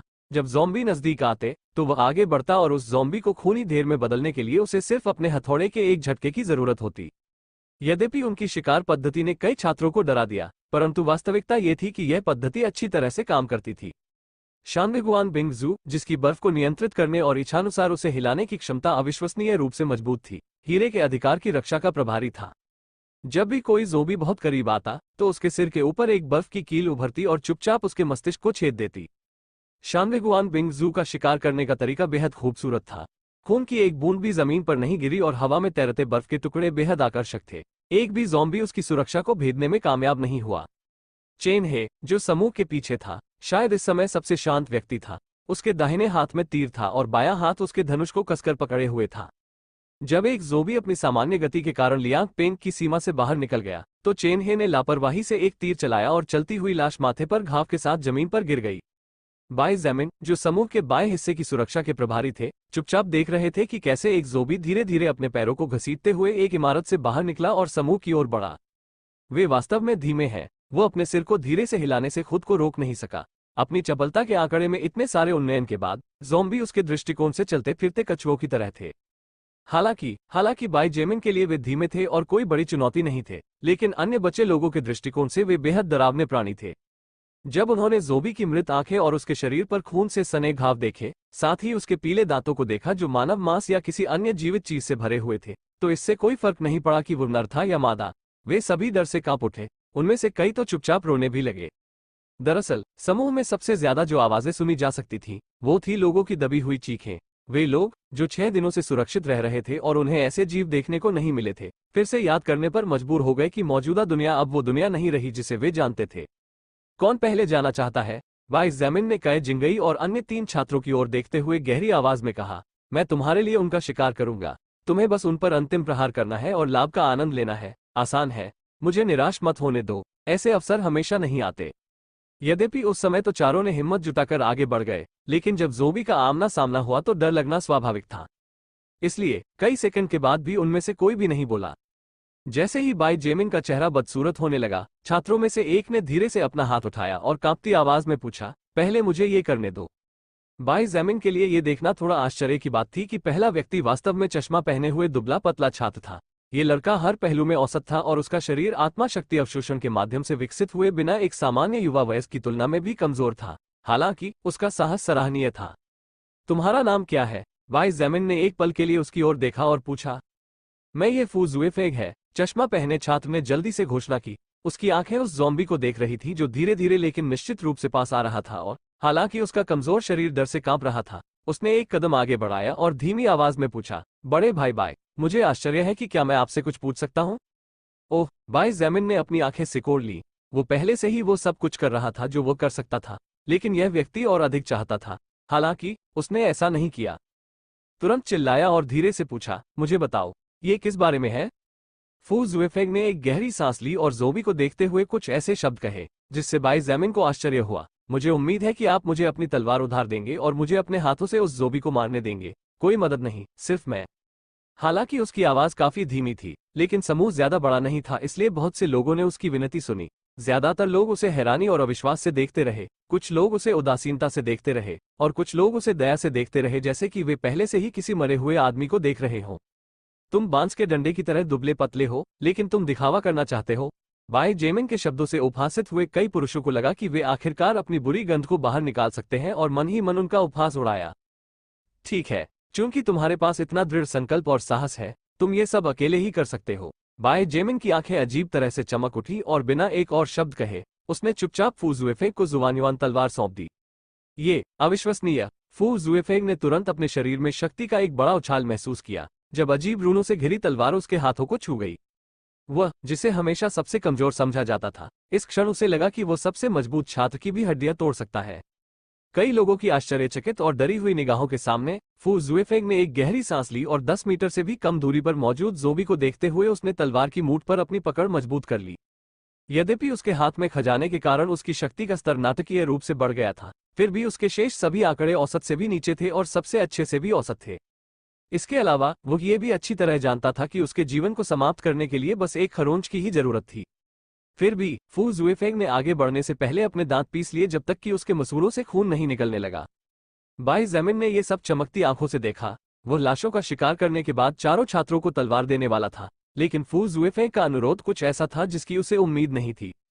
oceanofpdf.com अध्याय 30 माइंड मैनिपुलेटर। क्या फू जुएफेंग डर गया था? बेशक, वो स्पष्ट रूप से डरा हुआ था। हालांकि उसने घबराहट से लड़ाई की और पीछे हटने की अपनी प्रवृत्ति को बलपूर्वक दबा दिया। उसका पूरा शरीर, हर कोशिका उससे विनती कर रही थी कि वो ऐसा न करे और पीछे हट जाए जहां उसे पता था कि वो सुरक्षित रहेगा। फू जुएफेंग को लगा कि दूसरे बचे हुए लोग उसकी पीठ पर चुभ रहे हैं। दया, उपहास, तिरस्कार, आश्चर्य, अविश्वास, आश्चर्य और कई अन्य नजरें जिनके अलग अलग अर्थ थे। फिर भी उसने धीरज रखा। वो ये सब क्यों सह रहा था? वास्तव में इसका कारण बहुत ही सरल था और कई लोगों के लिए यह कोई विशेष बात नहीं हो सकती। वो केवल यही चाहता था कि जीवन में कम से कम एक बार उसका सिर ऊपर उठ सके। जब वो छोटा था तो उसकी कमजोर शारीरिक बनावट और औसत से कम दिखने के कारण उसे हमेशा अलग अलग तरीकों से उपहास का पात्र बनाया जाता था। फू जुएफेंग, जो एक मेहनतकश परिवार से था, वह भी चाहता था कि उसके माता पिता उस पर गर्व करें। अब जबकि दुनिया बदल चुकी थी, वो अपने जीवन को बदलने में सक्षम होना चाहता था और अगर वे अभी भी जीवित थे तो अपने माता पिता को सुरक्षा का एक स्रोत देने में सक्षम होना चाहता था जिस पर वे जरूरत के समय भरोसा कर सके।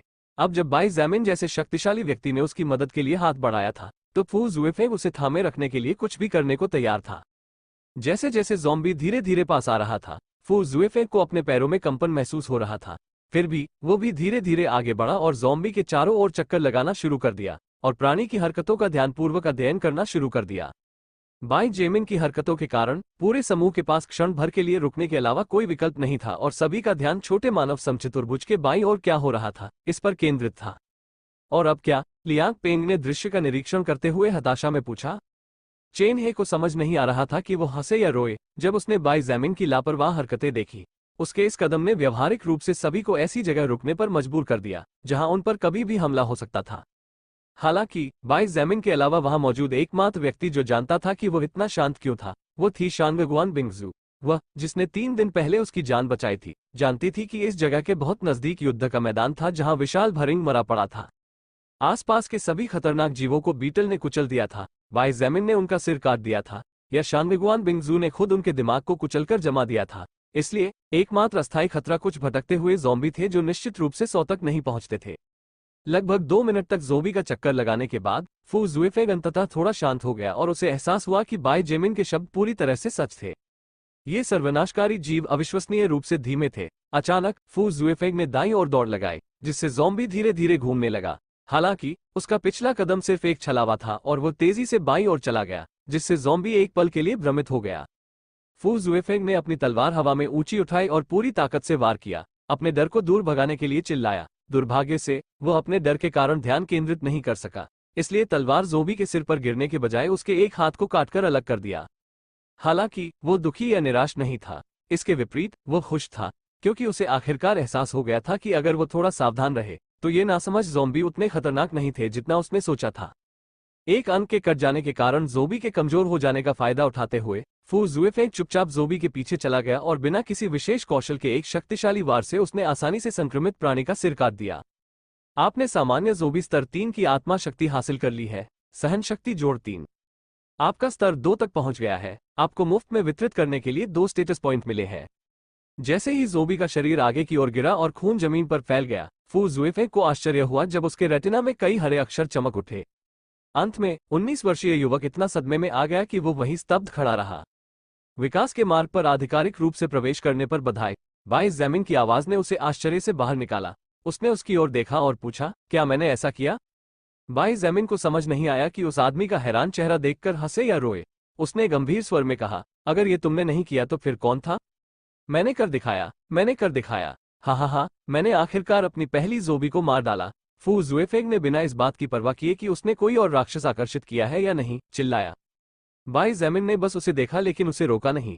यह आदमी न केवल अपनी खुशी व्यक्त कर रहा था, बल्कि वो अपने अंदर अभी भी बचे हुए डर को दूर भगाने के लिए चिल्ला भी रहा था। आखिरकार मौत से लड़ने के लिए आगे बढ़ना आसान नहीं था जब आप जानते हैं कि कोई और आपके लिए ऐसा करने को तैयार है।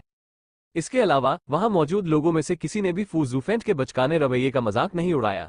इसके विपरीत वे सभी उसे आश्चर्य और अविश्वास से देखते रहे, जबकि उपहास और तिरस्कार की नजरें बहुत पहले ही चली गई थीं।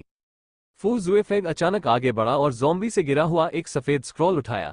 हालांकि वह ये जानकर एक पल के लिए झिझका कि यह क्या है। उसने अपने दांत पीस लिए और भाई जैमिन की ओर बढ़ते हुए कहा, बड़े भाई, ये हुनर मैं तुम्हें देता हूं।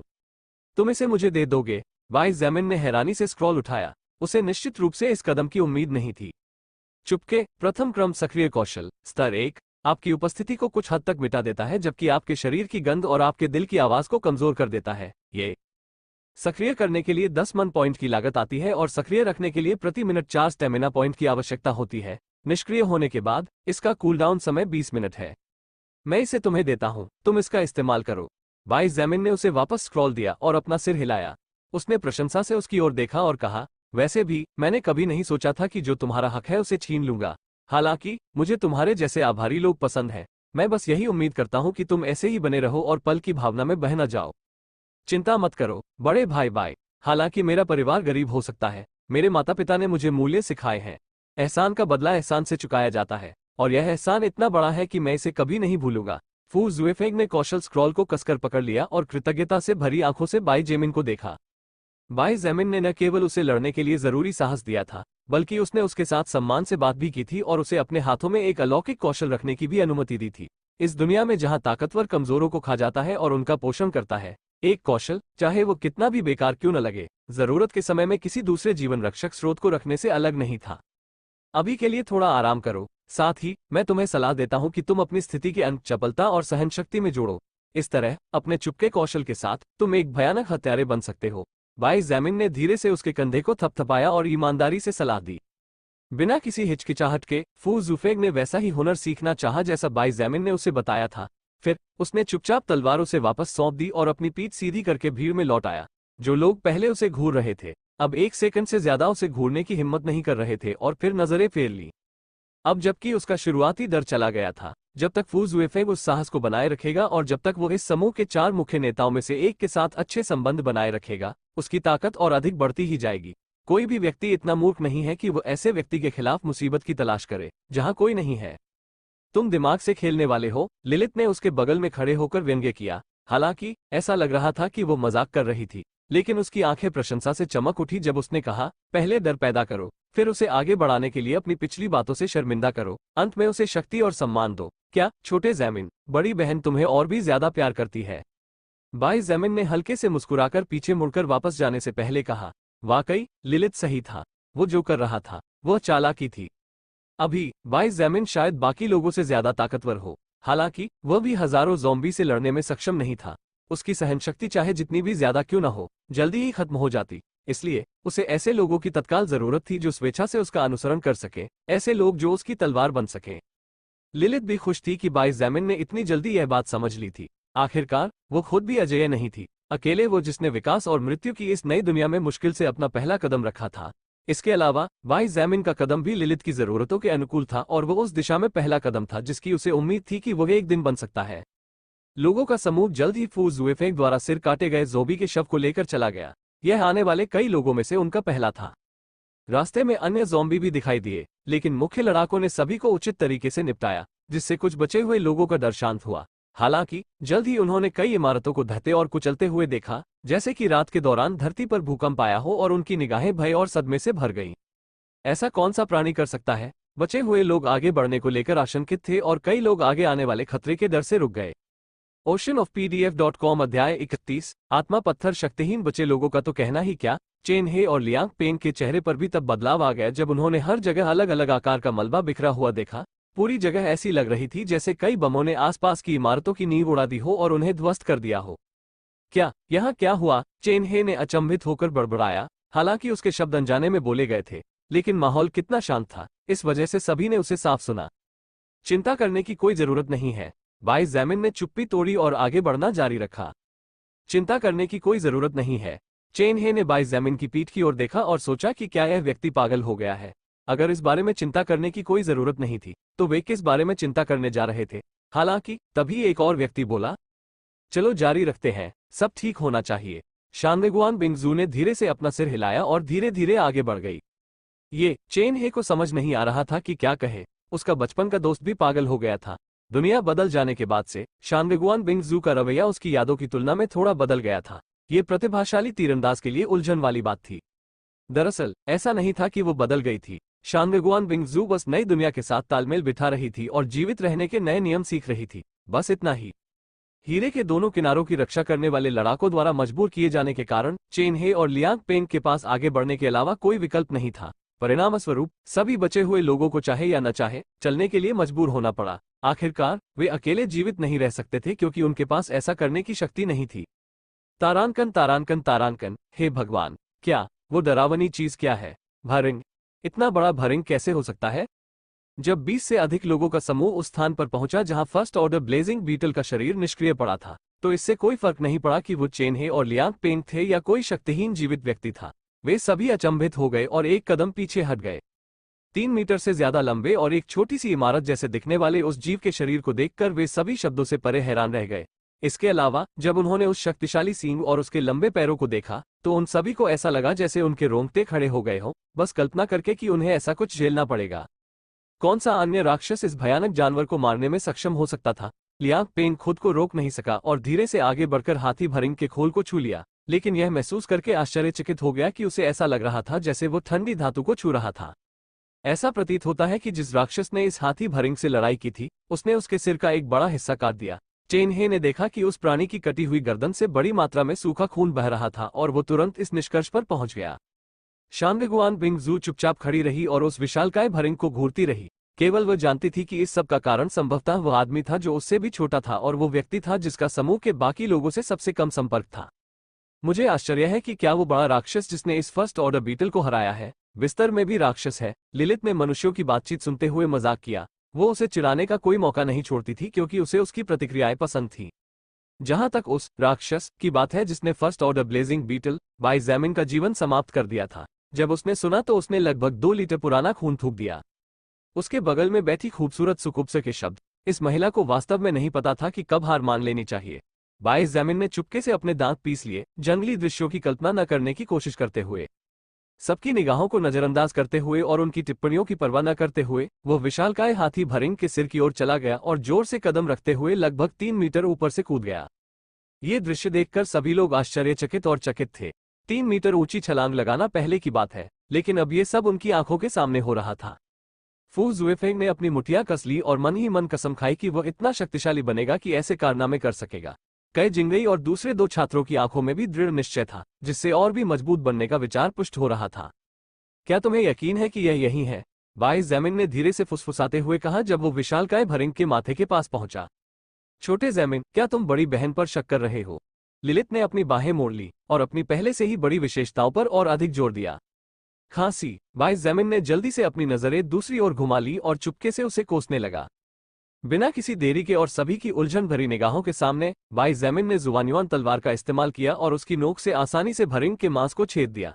उसने कई सेंटीमीटर गहराई तक काटा जब तक कि वह लगभग आधा मीटर तक नहीं पहुंच गया और फिर आखिरकार रुक गया। भाई जैमिन ने तलवार को एक पल के लिए नीचे रखते हुए अपना दाहिना हाथ अंदर डाला और इधर उधर टटोलते हुए आखिरकार अपना खून से लथपथ हाथ बाहर निकाला। हालांकि उसका ध्यान उसके हाथों में एक बच्चे की मुट्ठी के आकार की गहरे पीले रंग की चट्टान पर था। ये चट्टान पूरी तरह से सही नहीं थी और इसमें कई खामियां थीं, फिर भी इसकी चमक बेहद मनमोहक थी। यह एक प्रथम श्रेणी का सोलस्टोन अग्नि तत्व है। लिलित ने सिर हिलाया और धीरे से समझाया, मैंने पहले इसे अनदेखा कर दिया था क्योंकि यह मेरे लिए मूल्यवान नहीं है, लेकिन वर्तमान में आपके लिए यह मूल्यवान है। सोलस्टोन का उपयोग कौशल विकसित करने, उसी तत्व से डाले गए मंत्रों की शक्ति को बढ़ाने के लिए किया जाता है, और जब तक आपको ब्लैकस्मिथ वर्ग और पर्याप्त क्षमता वाला व्यक्ति मिल जाए, तब तक खजाने को भी बढ़ाया जा सकता है। संक्षेप में, सोल स्टोन के कई अन्य उपयोग हैं जिनके बारे में आप धीरे धीरे जानेंगे। बाई ज़ेमिन की आंखें चमक उठी जब उसने उसकी बातें सुनी। ऐसा खजाना लगभग अनदेखा कर दिया गया था और सौभाग्य से लिलित को यह याद था, वरना बाद में उसके पास रोने के लिए आंसू नहीं होते। जैसे जैसे समय बीतता गया, उसे एहसास होता गया कि लिलित की मदद कितनी मूल्यवान थी। हालांकि समय बीतने के साथ वो ये सब खुद ही सीख सकता था, लेकिन सच्चाई ये थी कि शुरुआत में यह उसके लिए बहुत बड़ा फायदा था। बिना कुछ कहे, बाई ज़ेमिन ने अपने बैग से एक प्लास्टिक बैग निकाला और फर्स्ट ऑर्डर सोल स्टोन को सावधानी से हटाकर वापस अपने बैग में रख लिया। फिर उसने एक खाली बोतल निकाली और बीटल से खून निकालना शुरू कर दिया। वो अपने रक्त हेरफेर कौशल को द्वितीय क्रम तक विकसित करने की आवश्यकताओं को नहीं भूला था। प्रथम क्रम के धधकते भरिंग को हराना इतना कठिन था और उसका जीवन इतने मौकों पर समाप्त होने के करीब था कि बाई ज़ेमिन 9 अन्य समान या अधिक शक्तिशाली प्राणियों को हराने की कल्पना भी नहीं कर सकता था। इससे भी बदतर, उसे द्वितीय क्रम के राक्षस को भी हराना था। एक बार में एक कदम, एक बार में एक कदम। बाई ज़ेमिन ने अपना काम जारी रखते हुए आह भरी। जबकि हर कोई अचंभित था, शानविगुआन बिंगजू की खूबसूरत आंखें चमक उठी और बिना किसी से एक शब्द कहे वो समूह से दूर चली गई। बिंगजू, तुम कहाँ जा रही हो? चेन हे ने उसे आवाज दी, लेकिन उसे पूरी तरह से नजरअंदाज कर दिया गया। कुछ सेकंड बाद, जब बाई ज़ेमिन ने कई बोतलें खून से भर ली थी, तभी शानविगुआन बिंगजू बर्फ की देवी की तरह चलती हुई वापस आए। वो महिला बहुत होशियार है, लिलित ने चांदी के बालों वाली महिला की ओर देखते हुए प्रशंसा की। वो 3 दिन पहले मृत पड़े उत्परिवर्तित कुत्ते के शरीर की तलाश में वापस गई थी ताकि उसका सोल स्टोन प्राप्त कर सके। क्या उन प्राणियों में भी ऐसा ही है? बाई ज़ेमिन अवाक रह गया। सभी में नहीं। लिलित ने अपना सिर हिलाया और धीरे से समझाया, यहां तक कि विकसित जीव जरूरी नहीं कि सोल स्टोन ही बनाए। इसके अलावा बिना रैंक वाले जीव का मूल्य आधिकारिक रूप से विकसित जीव के सोल स्टोन से कहीं कम मूल्यवान है, लेकिन फिर भी यह आपके लिए मूल्यवान है। इसकी मां को चो दो, लगता है मुझे मौका मिलते ही मेंटिस की लाश ढूंढनी चाहिए। बाई ज़ेमिन ने आह भरी और अपने हाथ पानी से धोने के बाद वो विशालकाय भरिंग के शरीर से नीचे उतर आया।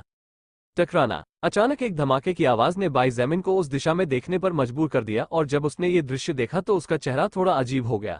न केवल उसके चेहरे पर अजीब सी प्रतिक्रिया थी, बल्कि चेन हे, बाकी बचे लोग और यहाँ तक कि ठंडे और उदासीन शानविगुआन बिंगजू के चेहरे पर भी अजीब सी मुस्कान थी।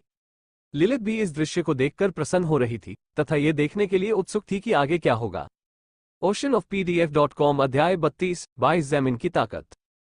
किसी को भी ठीक से नहीं पता था कि यह कैसे हुआ, क्योंकि सभी का ध्यान पूरी तरह से बाई ज़ेमिन की रहस्यमयी हरकतों और शानविगुआन बिंगजू के गायब होने और प्रकट होने पर केंद्रित था। हालांकि इस समय छोटा विशालकाय लियांग पेंग जमीन पर लेटा हुआ था, अपने नितंबों पर बैठा हुआ विशालकाय भरिंग को आश्चर्य से देख रहा था। क्या हुआ? शानविगुआन बिंगजू ने अजीब चुप्पी तोड़ी और एक छोटी सी भौं के साथ पूछा। लियांग पेंग ने उसे कोई जवाब नहीं दिया और इसके बजाय जमीन से कूद पड़ा और जोर से चिल्लाया, लानत है, इस भरिंग का खोल इतना कठोर है कि मैं अपनी ताकत और हथौड़े से भी इसे नहीं तोड़ सकता। जो जीवित बचे लोग लियांग पेंग को जमीन पर पड़ा देखकर हंस रहे थे। जब उन्होंने ये सुना तो उनके चेहरे का रंग पीला पड़ गया। लियांग पेंग को अनजाने में ही पूरे समूह में सबसे ज्यादा शारीरिक शक्ति वाला व्यक्ति माना जाता था, क्योंकि उसके पास बहुत बड़ा हथौड़ा था और वह उसे आसानी से चलाता था। हालांकि समूह में सबसे मजबूत होने के बावजूद भी वो इस भरिंग की सुरक्षा को भेद नहीं सका। दुश्मन की सुरक्षा को भेदने में असमर्थ होने का क्या मतलब था? इसका मतलब था कि युद्ध की स्थिति में ये केवल समय की बात थी कि उसे हारकर पीछे हटना होगा या मारा जाना होगा। फिर अगर इस विशालकाय भरिंग के स्तर का कोई प्राणी दिखाई देता तो लियांग पेंग के पास भागने का मौका हो सकता था। हालांकि वे सभी औसत आंकड़ों वाले कमजोर लोग थे। अगर उन्हें उनके भाग्य पर छोड़ दिया जाता तो ये केवल समय की बात होती कि वे बुरी तरह मर जाते। कई युवा छात्राएं यह महसूस करते हुए कि दुनिया अब कितनी खतरनाक हो गई है और जीवन का कितना कम मूल्य रह गया है, फिर से फूट फूट कर रोने लगी। वो बड़ा आदमी ऐसा लग रहा है जैसे उसने मूर्खों के कॉलेज से स्नातक किया है। लिलित अपने बालों के साथ खेलते हुए हल्के से हंसने से खुद को नहीं रोक सकी। बचे हुए लोगों के बढ़ते डर को देखकर बाई ज़ेमिन थोड़ा उदास हो गया। इस डर पर उसकी सारी योजनाएं अमल में आने से पहले ही खिड़की से बाहर उड़ जाएंगी। एक क्षण के लिए हिचकिचाने के बाद बाई ज़ेमिन धीरे धीरे लियांग पेंग की ओर बढ़े और अपना दाहिना हाथ बढ़ाते हुए शांति से कहा, क्या आप मुझे एक क्षण के लिए अपना हथौड़ा उधार दे सकते हैं? तुम इसे किस लिए चाहते हो? लियांग पेंग ने उसे संदेह भरी निगाहों से देखा। व्यायामशाला में पहले जो कुछ हुआ था उसके बाद बाई ज़ेमिन के बारे में उसकी धारणा इस समय बहुत अच्छी नहीं थी। बस ये देखने के लिए कि क्या मैं बीटल की सुरक्षा को तोड़ सकता हूँ। चिंता मत करो, मैं इसे तुरंत तुम्हारे पास वापस लाऊंगा। बाई ज़ेमिन ने उसे गंभीरता से देखा और उसे आश्वस्त किया। लियांग पेंग ने उसे ऐसे देखा जैसे वो कोई बेवकूफ हो और कुछ कहने ही वाला था कि अचानक उसके दिमाग में एक विचार को अड़धा। एक अजीब सी मुस्कान के साथ उसने अपना हथौड़ा उठाया और बाई ज़ेमिन को थमा दिया। यहाँ। धन्यवाद। बाई ज़ेमिन ने सिर हिलाया और अपना हाथ आगे बढ़ाया। जब बाई जैमिन का हाथ हथौड़े के हैंडल से टकराया तो लियांग पेंग ने ठहाका लगाया और अपनी पकड़ ढीली कर दी। हालांकि हथौड़े के वजन से बाई जैमिन के जमीन पर गिरने का दृश्य नहीं हुआ, जैसा कि लियांग पेंग अपने मन में कल्पना कर रहा था। ओह देखो, बाई जैमिन लियांग पेंग का बड़ा हथौड़ा भी पकड़ सकता है। केवल इतना ही नहीं, वो ये काम एक हाथ से कर रहा है। सिसकियों की आवाज के बीच कुछ लोग धीरे धीरे फुसफुसाने लगे। चेन हे ने भी बाई जैमिन की शारीरिक शक्ति को देखकर आश्चर्य से पलकें झपकाईं। दूसरी ओर शानवेगुआन बिंगजू की नीली आंखें चमक उठी, मानो उसने आखिरकार अपने पहले के सिद्धांत की पुष्टि कर दी हो। खोपड़ी तोड़ने वाला हथौड़ा, सामान्य खजाना, एटीएम नामक धातु से बना 2 मीटर से ज्यादा लंबा हथौड़ा। इसका वजन 300 किलोग्राम है और अगर इसे चलाने वाले के पास इसे चलाने की पर्याप्त शक्ति है तो यह मध्यम आकार के वाहन को आसानी से कुचल सकता है। सुसज्जित होने पर जोड़ 2 शक्ति। हथौड़ा चमकीले नीले रंग का था और यद्यपि इसमें बाई जेमिन की जुवान्युआन तलवार के समान ही शक्ति थी, फिर भी विवरण को पढ़ने और हथौड़ा उठाने की कठिनाइयों को देखने से यह स्पष्ट था कि उनकी तलवार हर पहलू में श्रेष्ठ थी। बाई जेमिन ने एक बड़ा कदम आगे बढ़ाया और अपने एकमात्र स्वस्थ हाथ से हथौड़ा उठाया तथा अपने दाहिने हाथ को अपने सिर के ऊपर उठाया तथा हथौड़ा आकाश की ओर इंगित किया तथा अपनी पूरी शक्ति से नीचे की ओर प्रहार करते हुए उसके 85 शक्ति बिंदु पूरी तरह से फूट पड़े। हथौड़े का वजन और बाई जेमिन की कुल ताकत लगभग 9 सामान्य लोगों के बराबर थी। इससे पहले कि विकास के कारण अचानक हलचल के कारण जोरदार धमाका हुआ। धमाका, जोरदार धमाके और एक छोटी सी शॉकवेव के बाद कई छात्र जमीन पर गिरने से खुद को नहीं बचा सके, क्योंकि हथियार के भारी वजन और उसके प्रयोग के बल से उनके पैरों के नीचे की जमीन हिलने से उनका संतुलन बिगड़ गया। हर कोई यह सोचकर ठंडी सांस लेने से खुद को नहीं रोक पाया कि अगर यह हमला उन पर हुआ तो क्या होगा। क्या वे मांस के पेस्ट में नहीं बदल जाएंगे? उनके बारे में भूल जाओ, एक सामान्य घर भी ढह जाएगा। बाई जैमिन ने विशालकाय हाथी भरिंग के खोल में दरारों को देखा और संतुष्ट होकर सिर हिलाया। वो लियांग पेंग की ओर देखने के लिए मुड़ा, जो टूटे हुए खोल को देखकर दंग रह गया था, और उसने सहजता से कहा, यह वास्तव में कठिन है। ऐसा लगता है कि मैं इसे नहीं तोड़ सकता। यहाँ आपके हथौड़े के लिए धन्यवाद। हथौड़ा उठाने के बाद लियांग पेंग खुद को रोक नहीं सका और उस जगह को छू लिया जहां बाई जेमिन ने अभी अभी हथौड़ा मारा था। क्रैक क्रैक, धमाक, मानो यही सब आवश्यक था। जब लियांग पेंग का हाथ खोल के संपर्क में आया तो खोल का 50 सेंटीमीटर से अधिक हिस्सा जमीन पर गिर गया, जिससे अंदर का मांस और खूनी दरारें दिखाई देने लगी। ये क्या बाई जैमिन को एक विकसित चपलता प्रकार नहीं माना जाता था? इसके अलावा उसकी ताकत लियांग पेंग से भी बेहतर है। चेन हे भौरे के वजन, हथौड़े के वजन और बाई जैमिन द्वारा अभी अभी किए गए भारी प्रहार से फटी हुई जमीन को देखकर अचंभित रह गया। कौन जानता है, मैंने भी अभी तक सब कुछ नहीं दिखाया है। आओ, मेरे मन में एक विचार आया। शानवेगुआन बिंगजू ने बाई जैमिन और लियांग पेंग की ओर चलने से पहले अपना सिर थोड़ा हिलाया। मुझे लगता है कि हर कोई अपने रहस्य छुपाता है। चेन हे ने सिर हिलाया। वो शानवेगुआन बिंगजू के पीछे गया और जब उसने उसकी पीठ को देखा तो वह अपने मन में सोचने से खुद को रोक नहीं पाया, हालांकि मैं चाहता हूं कि तुम मुझ पर इतना भरोसा करो कि मेरे पास रहस्य न हो।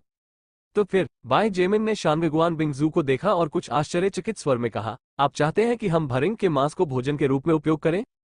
शानवेगुआन बिंगजू ने उदासीनता से सिर हिलाया और आगे कहा, मन नामक ऊर्जा दुनिया में जीवित प्राणियों को सशक्त बनाती है। फिर ये संभावना है कि विशाल भरिंग के मांस में भी कुछ शेष मन हो। मुझे लगता है कि यह मानव शरीर के लिए फायदेमंद होने की संभावना अधिक है और यह भोजन का एक अच्छा स्रोत भी है। 4 मुख्य नेताओं के अलावा कई जिनी भी मौजूद थी, क्योंकि उन्होंने विकासवादी सर्वनाश के शुरुआती दिनों में अच्छे विचारों का प्रदर्शन किया था। इस बीच अन्य बचे हुए लोग फार्मेसी के अंदर थे और जितनी संभव हो उतनी दवा और चिकित्सा उपयोगिताओं की तलाश कर रहे थे। इस दुनिया में जहां हर कोने में अनचाहे आश्चर्यों का इंतजार है, यह असंभव था कि सामाजिक व्यवस्था जल्द ही स्थापित हो जाएगी और दवा बनाने के लिए जिम्मेदार प्रयोगशालाएं भी चालू नहीं होंगी। इसलिए अब जब उनके पास ऐसा करने का अवसर था तो जितना संभव हो सके उतना प्राप्त करना सबसे अच्छा था। मुझे लगता है कि यह एक अच्छा विचार है। चेन हे ने बिना किसी हिचकिचाहट के सहमति व्यक्त की। बाई जैमिन ने चुपके से उपहास किया। शानवेगुआन बिंगजू के प्रेमी के रूप में चेन हे के लिए जो कुछ भी उसने कहा उससे सहमत होना स्वाभाविक था। लियांग पेंग और कै जिंगई भी उसके सुझाव से सहमत थे। न केवल वे भोजन का स्रोत प्राप्त कर सकते थे, बल्कि राक्षस के मांस का सेवन करके शरीर को मजबूत भी कर सकते थे। आखिरकार सर्वनाश का कारण कोई वायरस नहीं था, सब कुछ बदलने का कारण मन था। कुछ चर्चा के बाद पांचों लोग आखिरकार इस नतीजे पर पहुंचे कि उन्हें सबसे पहले आसपास के इलाके को सुरक्षित करना चाहिए और हाथी भरिंग के मांस की देखभाल के लिए कुछ उपकरण लाने चाहिए। इस बीच राक्षस का शरीर यहीं रह सकता था। किसी को भी मांस के अचानक खराब हो जाने की चिंता नहीं थी, क्योंकि एक ऊर्जा बूस्टर के रूप में मन अच्छा काम कर रहा था। 30 मिनट बाद समूह ने लगभग ध्वस्त हो चुके क्षेत्र को छोड़ दिया और उत्तर पश्चिम दिशा में आगे बढ़ना जारी रखा। हालांकि फार्मेसी में अभी भी दवा बची हुई थी, लेकिन 2 लोग बचे हुए थे जो 2 बड़े बैग और सभी प्रकार की दवाओं से भरे कुछ प्लास्टिक बैग ले जा रहे थे। भोजन की तलाश में समूह का अगला लक्ष्य एक निकटवर्ती रेस्तरां था, क्योंकि यह स्थान न केवल सबसे निकट था, बल्कि तुलनात्मक रूप से इमारतों से घिरा हुआ भी कम था, जिससे आसपास के दृश्य गतिशीलता में सुविधा होती थी तथा बिना किसी चेतावनी के ज़ोंबी के एक बड़े समूह के प्रकट होने की स्थिति में फंसने से भी बचाव होता था। तारांकन तारांकन तारांकन 3 मंजिला इमारत के अंदर, जहां पहले कक्षाएं हुआ करती थीं, 2 लोग खिड़की के पास छुपकर 50 मीटर दूर स्थित रेस्तरां की ओर देख रहे थे। यह इमारत जो पहले क्लास लेने के लिए इस्तेमाल की जाती थी, अब नरक बन गई थी। हर जगह खून के धब्बे थे, टेबल और कुर्सियां लापरवाही से पलटी हुई थीं, दरवाजे टूटे हुए थे। पूरी जगह ऐसी थी मानो रात में कोई तूफान आया हो और सिर्फ 2 लोग ही जीवित बचे थे। वो थे ये 2 छिपे हुए लोग। आखिरी बार कुछ खाए हुए 3 दिन बीत चुके थे और अंततः भूख ने उनके डर पर काबू पाना शुरू कर दिया था। oceanofpdf.com अध्याय 33 अभिमानी और दुष्ट कियाओ लॉन्ग भाग 1। हे यूहान, क्या तुम सच में ऐसा करना चाहते हो? इमारत में छिपे 2 जीवित छात्रों में से एक ने पूछा। शू फेन, क्या हमारे पास कोई और विकल्प है? 20 साल के लंबे और तंदुरुस्त युवक हे यूहान ने असहाय भाव से उत्तर दिया। आखिरी बार जब मैंने एक निवाला चखा था, तब से लगभग 72 घंटे बीत चुके हैं और मेरा पेट इस तरह दहाड़ रहा है मानो अंदर कोई राक्षस छिपा हो। अगर हम अभी कुछ खाने का जोखिम नहीं उठाते हैं, तो जब हमारी ऊर्जा खत्म हो जाएगी, तो एक भी मांसपेशी हिलाना मुश्किल हो जाएगा। जू फेन के चेहरे पर बेबसी साफ झलक रही थी। उसे कब ऐसी तकलीफ से गुजरना पड़ा था? भूखा रहना ऐसी चीज थी जिसकी उसने कभी उम्मीद नहीं की थी। पहले अगर उसे कुछ खाने का मन होता था तो वो किसी रेस्टोरेंट में जाकर या किसी फूड सेंटर में जाकर ही अपना पेट भर लेता था, लेकिन अब ये सब अचानक से गायब हो गया था और उसे ये सब आसानी से पचाना मुश्किल हो गया था। मुझे पता था, अगर हम ग्रुप के साथ रहते तो ये सब कुछ नहीं होता। अब और मत बोलो। जू फेन कुछ निंदा भरे शब्द बुदबुदा रहा था, तभी ही यूहान की आवाज ने उसे चौंकाते हुए चिल्लाकर रोक दिया। हे यूहान को इस बात की परवाह नहीं थी कि ज़ॉम्बी या किसी और प्राणी ने उसकी चीख सुनी है या नहीं, क्योंकि वह अपने साथी बचे हुए व्यक्ति को गुस्से से भरी आंखों से देखता हुआ गुर्राया, तुम उस जगह वापस जाना चाहते हो? इसलिए क्या तुम कियाओ लॉन्ग की कुतिया बनना चाहते हो?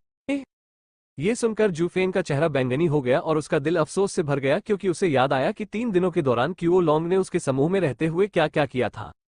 पोह! हे यूहान ने जमीन पर थूकते हुए शाप दिया। मैं उस जंगली कुत्ते, जिसका उपनाम कियाओ है, के साथ रहने की अपेक्षा भूख से मरना या ज़ॉम्बी द्वारा खाया जाना पसंद करूंगा। अभी केवल 3 दिन ही हुए थे, लेकिन उसकी मानवता पहले ही जानवरों द्वारा खा ली गई थी। अरे देखो, उधर देखो। जूफेन ने अचानक अपने साथी को टोका और जल्दी से उसके कपड़े खींचकर उसे खिड़की से बाहर देखने के लिए कहा। क्रोध, दुख और लाचारी से भरे चेहरे के साथ हे यूहान ने खुद को शांत करने के लिए मजबूर किया और खिड़की से अपना सिर बाहर निकाला। हालांकि उसने जो देखा उससे वो बहुत हैरान हो गया और वो ठंडी हवा की सांस नहीं ले सका। कौन? ये लोग कौन हैं? क्या ये अभी भी इंसान है या भूत हैं?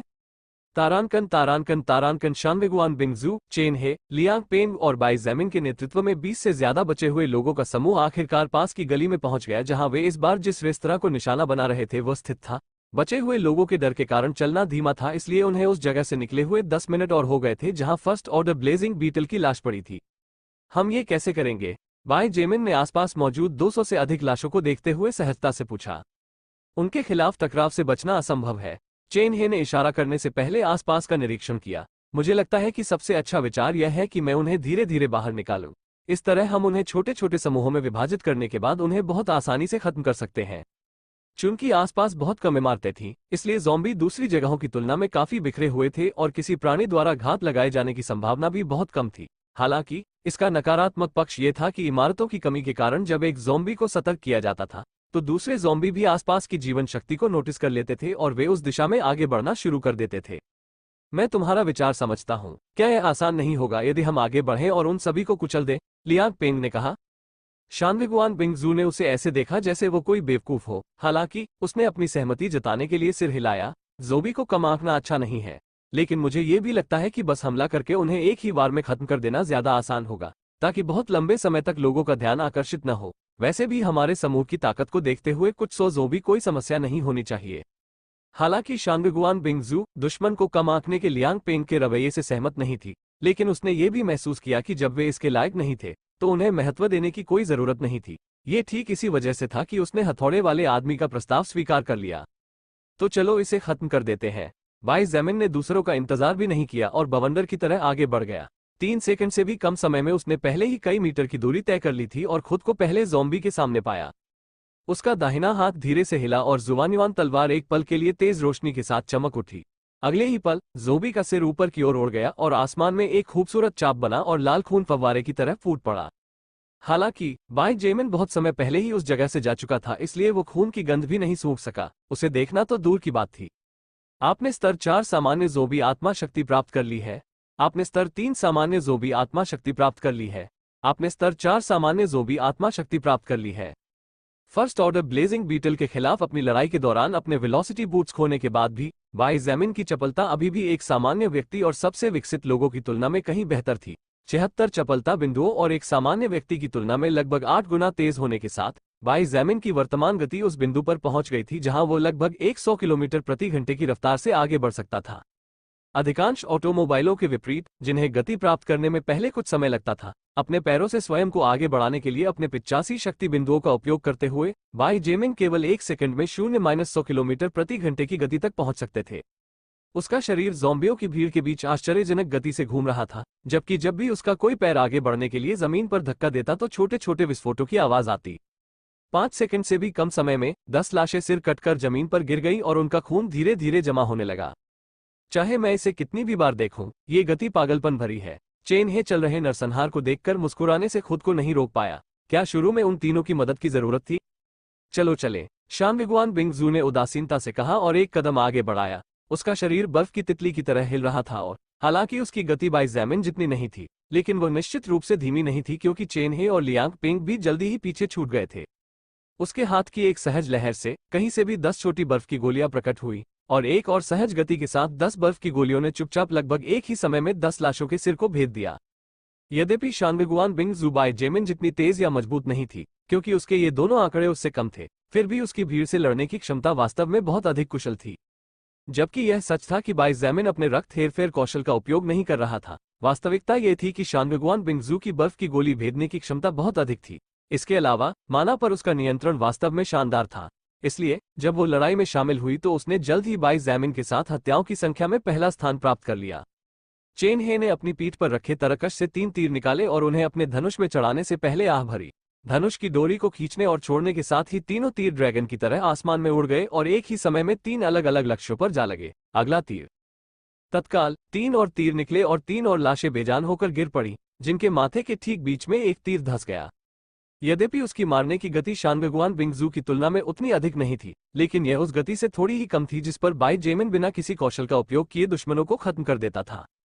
चेन हे का कौशल पेशेवर स्नाइपर का था और जब तक उनके पास आवश्यक हथियार था, 2 किलोमीटर दूर एक मक्खी भी उनकी गोली से बच नहीं सकती थी। लियांग पेंग ने नाक भान सिकोड़ी और ऐसा लगा कि वो ज़ॉम्बी को साफ करने को एक प्रतियोगिता की तरह ले रहा है। एक भयंकर गुर्राहट के साथ उसका शरीर अचानक सूज गया और उसके पहने हुए कपड़ों के कई हिस्से फट गए।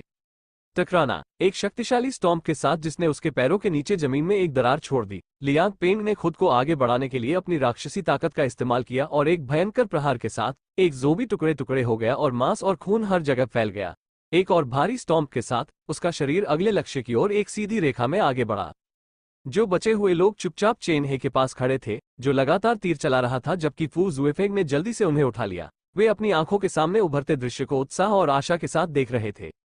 4 ऐसे शक्तिशाली विकसित लोगों के समूह का हिस्सा होने और निकट भविष्य में अन्य लोगों के उभरने के साथ बचने की संभावना निस्संदेह बहुत अधिक थी और वे जो जीवन शैली जी सकते थे, वो निस्संदेह उन लोगों की तुलना में बहुत बेहतर होगी जिनके पास शक्ति नहीं है। बेशक आज नए नियमों के साथ वे सभी जानते थे कि उन्हें बेहतर जीवन जीने के लिए कड़ी मेहनत करनी होगी, लेकिन जब तक उन्हें किसी ज़ॉम्बी या किसी अन्य प्राणी से नहीं लड़ना पड़ता, तब तक उनके लिए कोई भी काम करना ठीक था। यही कारण था कि इन बचे हुए लोगों में भोजन ले जाने का साहस था। oceanofpdf.com अध्याय 34 अभिमानी और दुष्ट कियाओ लॉन्ग भाग 2। लगभग 5 मिनट के बाद सभी लाशें, यहां तक कि सबसे दूर दिखाई देने वाली लाश भी 4 लोगों के समूह द्वारा पूरी तरह से नष्ट कर दी गई। बाई जेमिन ने उदासीनता से देखा क्योंकि 200 से ज्यादा ज़ॉम्बी का खून जमा होकर खून का एक बड़ा तालाब बन गया था। हालांकि उसका चेहरा सहज था, लेकिन जब वह अपनी खुद की स्टेटस विंडो को देख रहा था तो उसके दिमाग में कई विचार कौन रहे थे। लड़ाई कुछ ही मिनटों तक चली थी, लेकिन बाई जेमिन ने 5 स्टेमिना पॉइंट खर्च कर दिए थे, जबकि यह सच था कि 5 पॉइंट उसके 180 कुल पॉइंट की तुलना में ज्यादा नहीं थे। लेकिन वास्तविकता ये थी कि ज़ॉम्बी के साथ इस छोटी सी झड़प ने बाई जेमिन को और भी ज्यादा एहसास करा दिया था कि भले ही वो ताकतवर हो, लेकिन वो उन अथाह जीवों की सेना से लड़ने में सक्षम नहीं था जो न तो डर शब्द का मतलब जानते थे और न ही दर्द शब्द का। कुछ 100 ज़ॉम्बी तो ठीक थे, लेकिन यदि उनकी संख्या कई हजार हो गई तो बाई जेमिन के पास भी अपनी सहनशक्ति पूरी तरह से समाप्त होने से पहले पीछे हटने के अलावा कोई विकल्प नहीं होगा, अन्यथा वो ज़ॉम्बी का भोजन बन जाएगा। लियांग पेंग थोड़ा सा हौंफ रहा था। जाहिर है कि उसकी सहनशक्ति के आंकड़े विशेष रूप से उच्च नहीं थे और उसने संभवतः बाई जेमिन से भी अधिक खा लिया था, जिसका शरीर लगातार और अधिक समान रूप से विकसित हुआ था। चेन हे अपनी उंगलियों को धीरे से रगड़ते हुए कुछ तीर उठा रहा था। ऐसा लग रहा था कि वो सुन्न हो गया है। इसके अलावा उसकी छाती आसानी से ऊपर नीचे हो रही थी। भले ही उसे हर जगह भागना न पड़ा हो, लेकिन एक ही समय में पूरी सटीकता के साथ 3 तीर चलाने के लिए उसे जो इष्टतम एकाग्रता लगानी थी, वो कोई आसान काम नहीं था और उसके लिए दबाव बहुत ज्यादा था। जहां तक शांगगुआन बिंगजू का सवाल है, वो हमेशा की तरह उदासीन थी और यह जानना असंभव था कि उसके दिमाग में क्या चल रहा था। जल्द ही बचे हुए लोगों का समूह रेस्तरां में घुस गया और यह जांचने लगा कि वे क्या ले जा सकते हैं और क्या नहीं। जब वे खून से लथपथ लाशों के पास से गुजरे तो लोहे की गंध ने उनके नथुनों पर हमला किया और उनमें से कई को आगे बढ़ने के लिए दूसरों का सहारा लेना पड़ा, क्योंकि उनके पैर इस हद तक नरम हो गए थे कि वे किसी भी समय जमीन पर गिर सकते थे। तारानकन तारानकन तारानकन, हमें क्या करना चाहिए? जू फेन ने छोटी सी इमारत की खिड़की से बाहर देखते हुए धीरे से पूछा। हे यूहान 1 मिनट से अधिक समय तक चुप रहे और अंत में कुछ हिचकिचाते हुए बोले, मुझे लगता है कि हमें उनसे संपर्क करने की कोशिश करनी चाहिए। क्या? और क्या होगा अगर वे भी कियाओ लॉन्ग की तरह ही अपनी शक्ति का दुरुपयोग करने लगे? जू फेन बहुत इच्छुक नहीं लग रहा था। हालांकि उसने पहले ही पूछ लिया था कि क्या करना है, लेकिन वो वास्तव में उम्मीद कर रहा था कि उसे ये जगह नहीं छोड़नी पड़ेगी। डर और पिछले सप्ताह में उसने जो कुछ देखा था, उसने शू फेन को एक भयभीत व्यक्ति में बदल दिया था जो थोड़ा सा भी जोखिम लेने की बजाय भूख से मरना पसंद करेगा। हे यूहान ने भी यह सुनकर थोड़ा संकोच किया। हालांकि उसने अपना सिर हिलाया और दृढ़ता से कहा, नहीं, मुझे नहीं लगता कि वे उस कुतिया के समान है जिसका उपनाम कियाओ है। छात्र संघ शांगगुआन बिंगजू की अध्यक्ष उनके साथ थी और वह अपनी निष्पक्षता के लिए जानी जाती है। इसके अलावा एक महिला होने के नाते वो निश्चित रूप से कियाओ लॉन्ग द्वारा किए गए ऐसे नृशंस कृत्यों को अपने सामने होने की अनुमति नहीं देंगी। जू फेन सिर हिलाए बिना नहीं रह सका। उसने बचे हुए लोगों में शांगगुआन बिंगजू को भी पहचान लिया था। वो एक बेहद मजबूत और सक्षम योद्धा थी, जो अपनी इच्छानुसार बर्फ बनाने और उसे नियंत्रित करने की क्षमता रखती थी, जैसे कि यह वो काम था जो वो अपनी पूरी जिंदगी करती रही हो। ये देखते हुए कि शांगगुआन बिंगजू को अतीत में अपने निर्णयों में बेहद धर्मी माना जाता था, जू फेन का मानना था कि वह इतनी जल्दी मानव त्वचा वाले जानवर में नहीं बदल जाएगी। इसके अलावा अगर हम उनके साथ नहीं जाते हैं तो हम यहाँ भूखे कुत्तों की तरह मर जाएंगे। इससे भी बदतर, कोई ज़ोंबी रात में आ सकता है और हमें खा सकता है और हमें पता भी नहीं चलेगा। हे यूहान ने अपना सिर हिलाया और धीरे से खड़ा हो गया। 3 दिनों से कुछ भी न खाने के कारण उसे जो चक्कर आ रहा था उससे लड़ते हुए उसे दरवाजे की ओर आते देख जू फेन ने दांत पीस लिए और फिर खड़ा होकर उसके पीछे पीछे चलने लगा। तारानकन तारानकन तारानकन 20 से ज्यादा बचे लोगों के समूह को रेस्तरां में भरपूर खाना मिला। दुर्भाग्यपूर्ण बात यह थी कि ज्यादातर खाना टिकाऊ नहीं था, क्योंकि डिब्बाबंद खाना यहाँ खास लोकप्रिय नहीं था।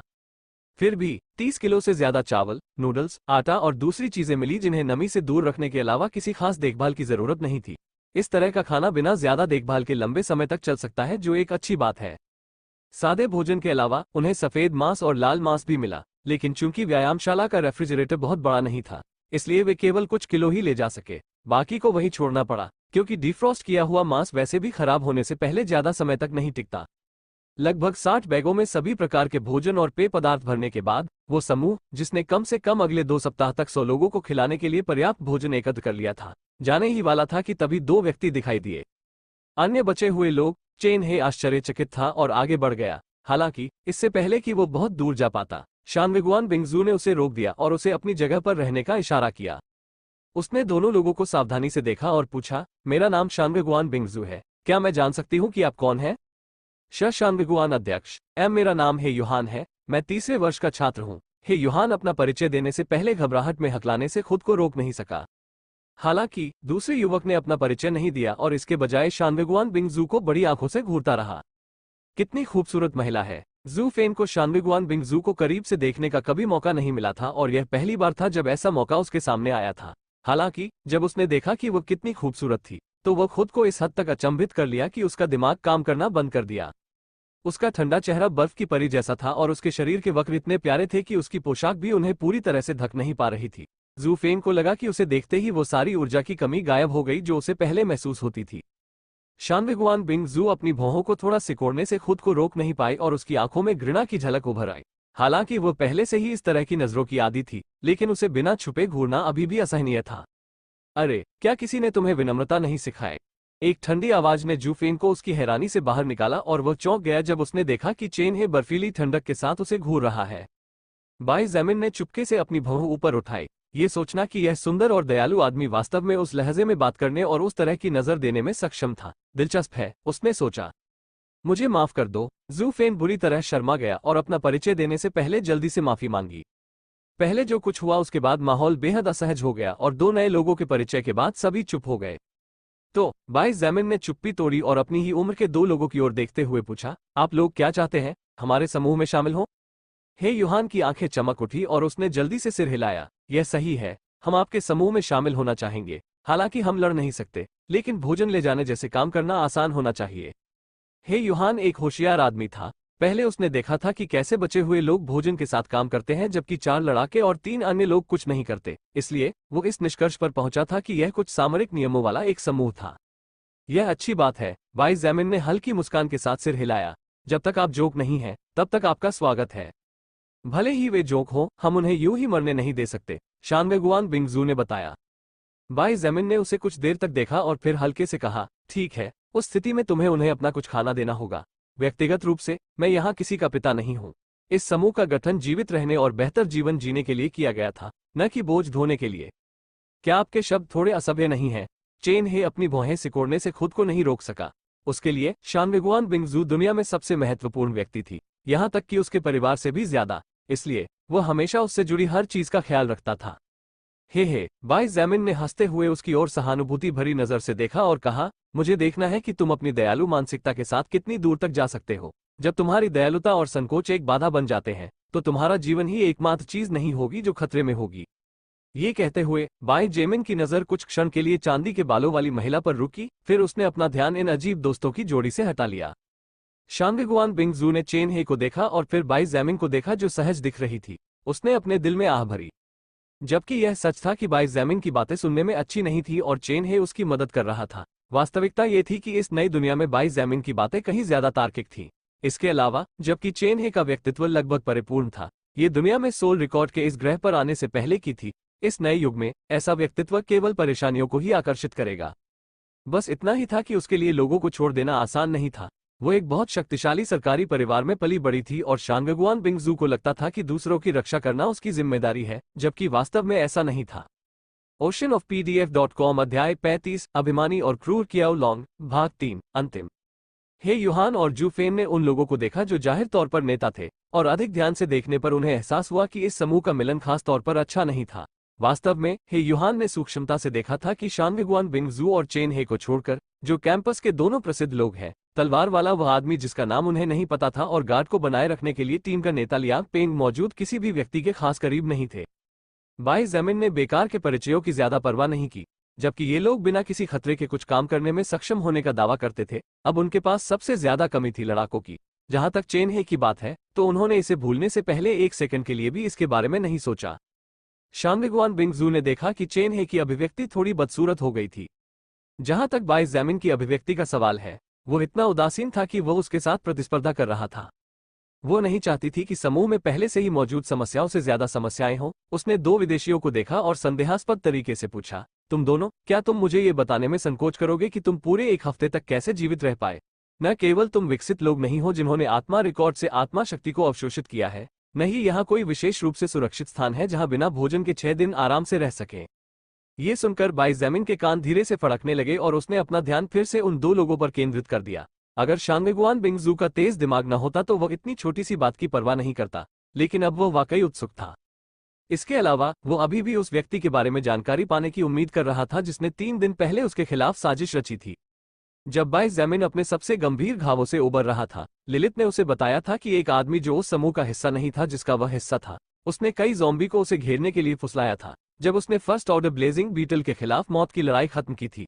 उस समय अगर शानगुआन बिंगजू समय पर प्रकट नहीं होता तो बाइस जैमिन वास्तव में उस स्थान पर मर सकता था।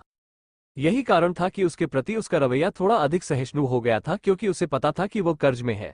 बाइस जैमिन हमेशा एक ऐसा व्यक्ति था जो एहसानों को याद रखता था, लेकिन वो दुश्मनी को भी याद रखता था। अतीत में उसके एक करीबी व्यक्ति ने उसे सबसे क्रूर तरीके से धोखा दिया था। बदला लेने के लिए जब बाइस जैमिन अपने अवसाद से उबर गया तो उसने चुपके से उस व्यक्ति के बेडरूम में घुसकर रात के दौरान एक धातु के पाइप से उसके पैरों के साथ साथ उसके हाथों को भी तोड़ दिया। वो उस व्यक्ति को कैसे भूल सकता था जो उसे ज़ोंबी भोजन में बदलने का इरादा रखता था? हालांकि बाई जैमिन को इन लोगों के मुंह से ऐसे व्यक्ति को पाने की उम्मीद नहीं थी, फिर भी नरक में भी सुखद आश्चर्य हुआ। शांगगुआन बिंग जू का सवाल सुनकर हे युहान की आंखों में गुस्सा, धिक्कार, दुख और कई जटिल भावनाएं चमक उठी। धीमी आवाज में उसने उन घटनाओं का वर्णन करना शुरू किया जो उसने और जू फेन ने दुनिया के बदलने के पहले कुछ दिनों में देखी थी। इससे पहले कि सब कुछ अस्त व्यस्त हो जाए, हे युहान अपनी गर्लफ्रेंड को वापस महिला छात्रावास में ले जा रहा था। जब वे दिन भर साथ रहे थे, तभी अचानक तूफान आ गया। कुछ ही देर बाद हे युहान को लगा जैसे उसके पेट में घूंसा मारा गया हो, जिससे उसे अपने कदम रोकने पड़े और वह जमीन पर घुटनों के बल बैठ गया। दर्द सिर्फ कुछ सेकंड तक रहा, लेकिन जब उसने अपनी तरफ देखा तो वो चौंक गया और यह जानकर चौंक गया कि उसकी सुंदर प्रेमिका बारिश के नीचे स्तब्ध खड़ी थी।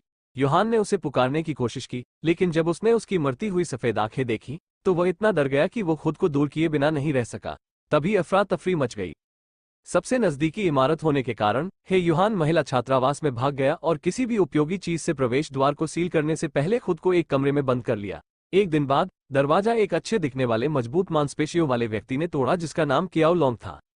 कियाओ लोंग एक ऐसा व्यक्ति था जिसने बचपन से ही किसी तरह की मार्शल आर्ट में कड़ी ट्रेनिंग ली थी, इसलिए वो किसी तरह कई ज़ॉम्बी को मारने, सोल पावर को अवशोषित करने और विकसित होने में कामयाब रहा। हालांकि उसका भाग्यशाली ब्रेक तब आया जब उसने दो उच्च स्तरीय उत्परिवर्तित कुत्तों को एक दूसरे से लड़ने के बाद गंभीर रूप से घायल पाया। अवसर का लाभ उठाते हुए कियाओ लोंग ने दोनों उत्परिवर्तित कुत्तों को मार डाला और सीधे स्तर 15 तक विकसित हो गया।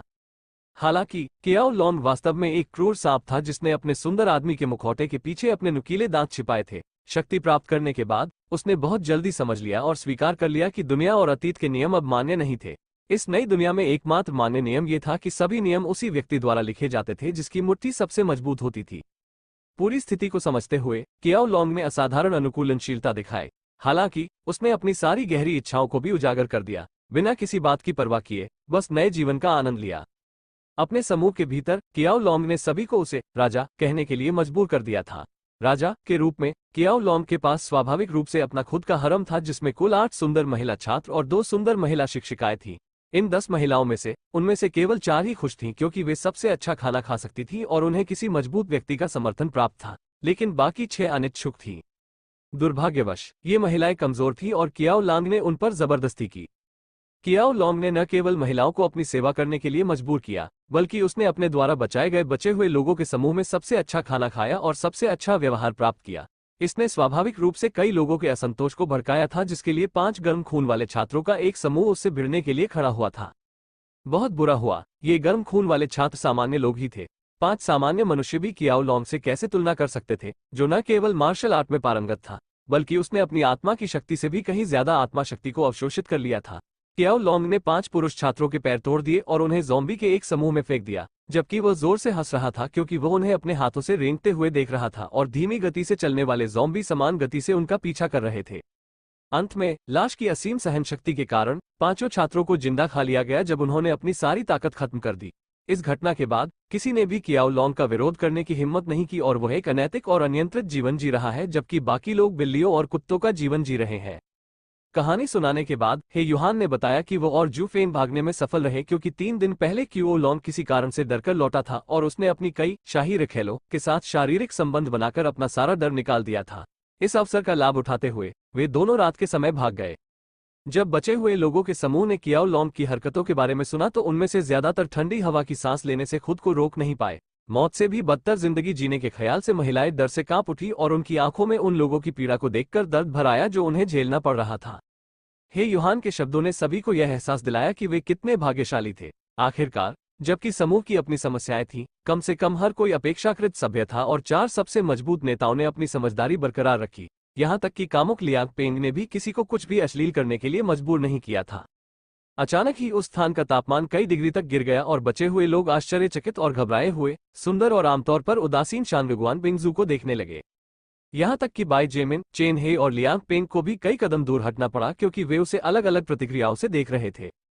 उसके पैरों के नीचे की जमीन का एक हिस्सा पूरी तरह से जम गया था, जबकि उसकी आंखें आग से जल रही थी जब वह हे युहान को देख रही थी। बहुत धीरे से उसने एक एक शब्द कहा, तुम मुझे उस जगह ले चलो जहाँ कियाओ लोंग है। उसकी आवाज हजारों साल पुरानी बर्फ की तरह ठंडी थी जो सारी गर्माहट से कट गई थी और ऐसा लग रहा था कि वह सारी भावनाएं भूल गई है। oceanofpdf.com अध्याय 36 हड्डियां कंपा देने वाली ठंड। विश्वविद्यालय परिसर के उत्तर में एक इमारत में 4थी मंजिल।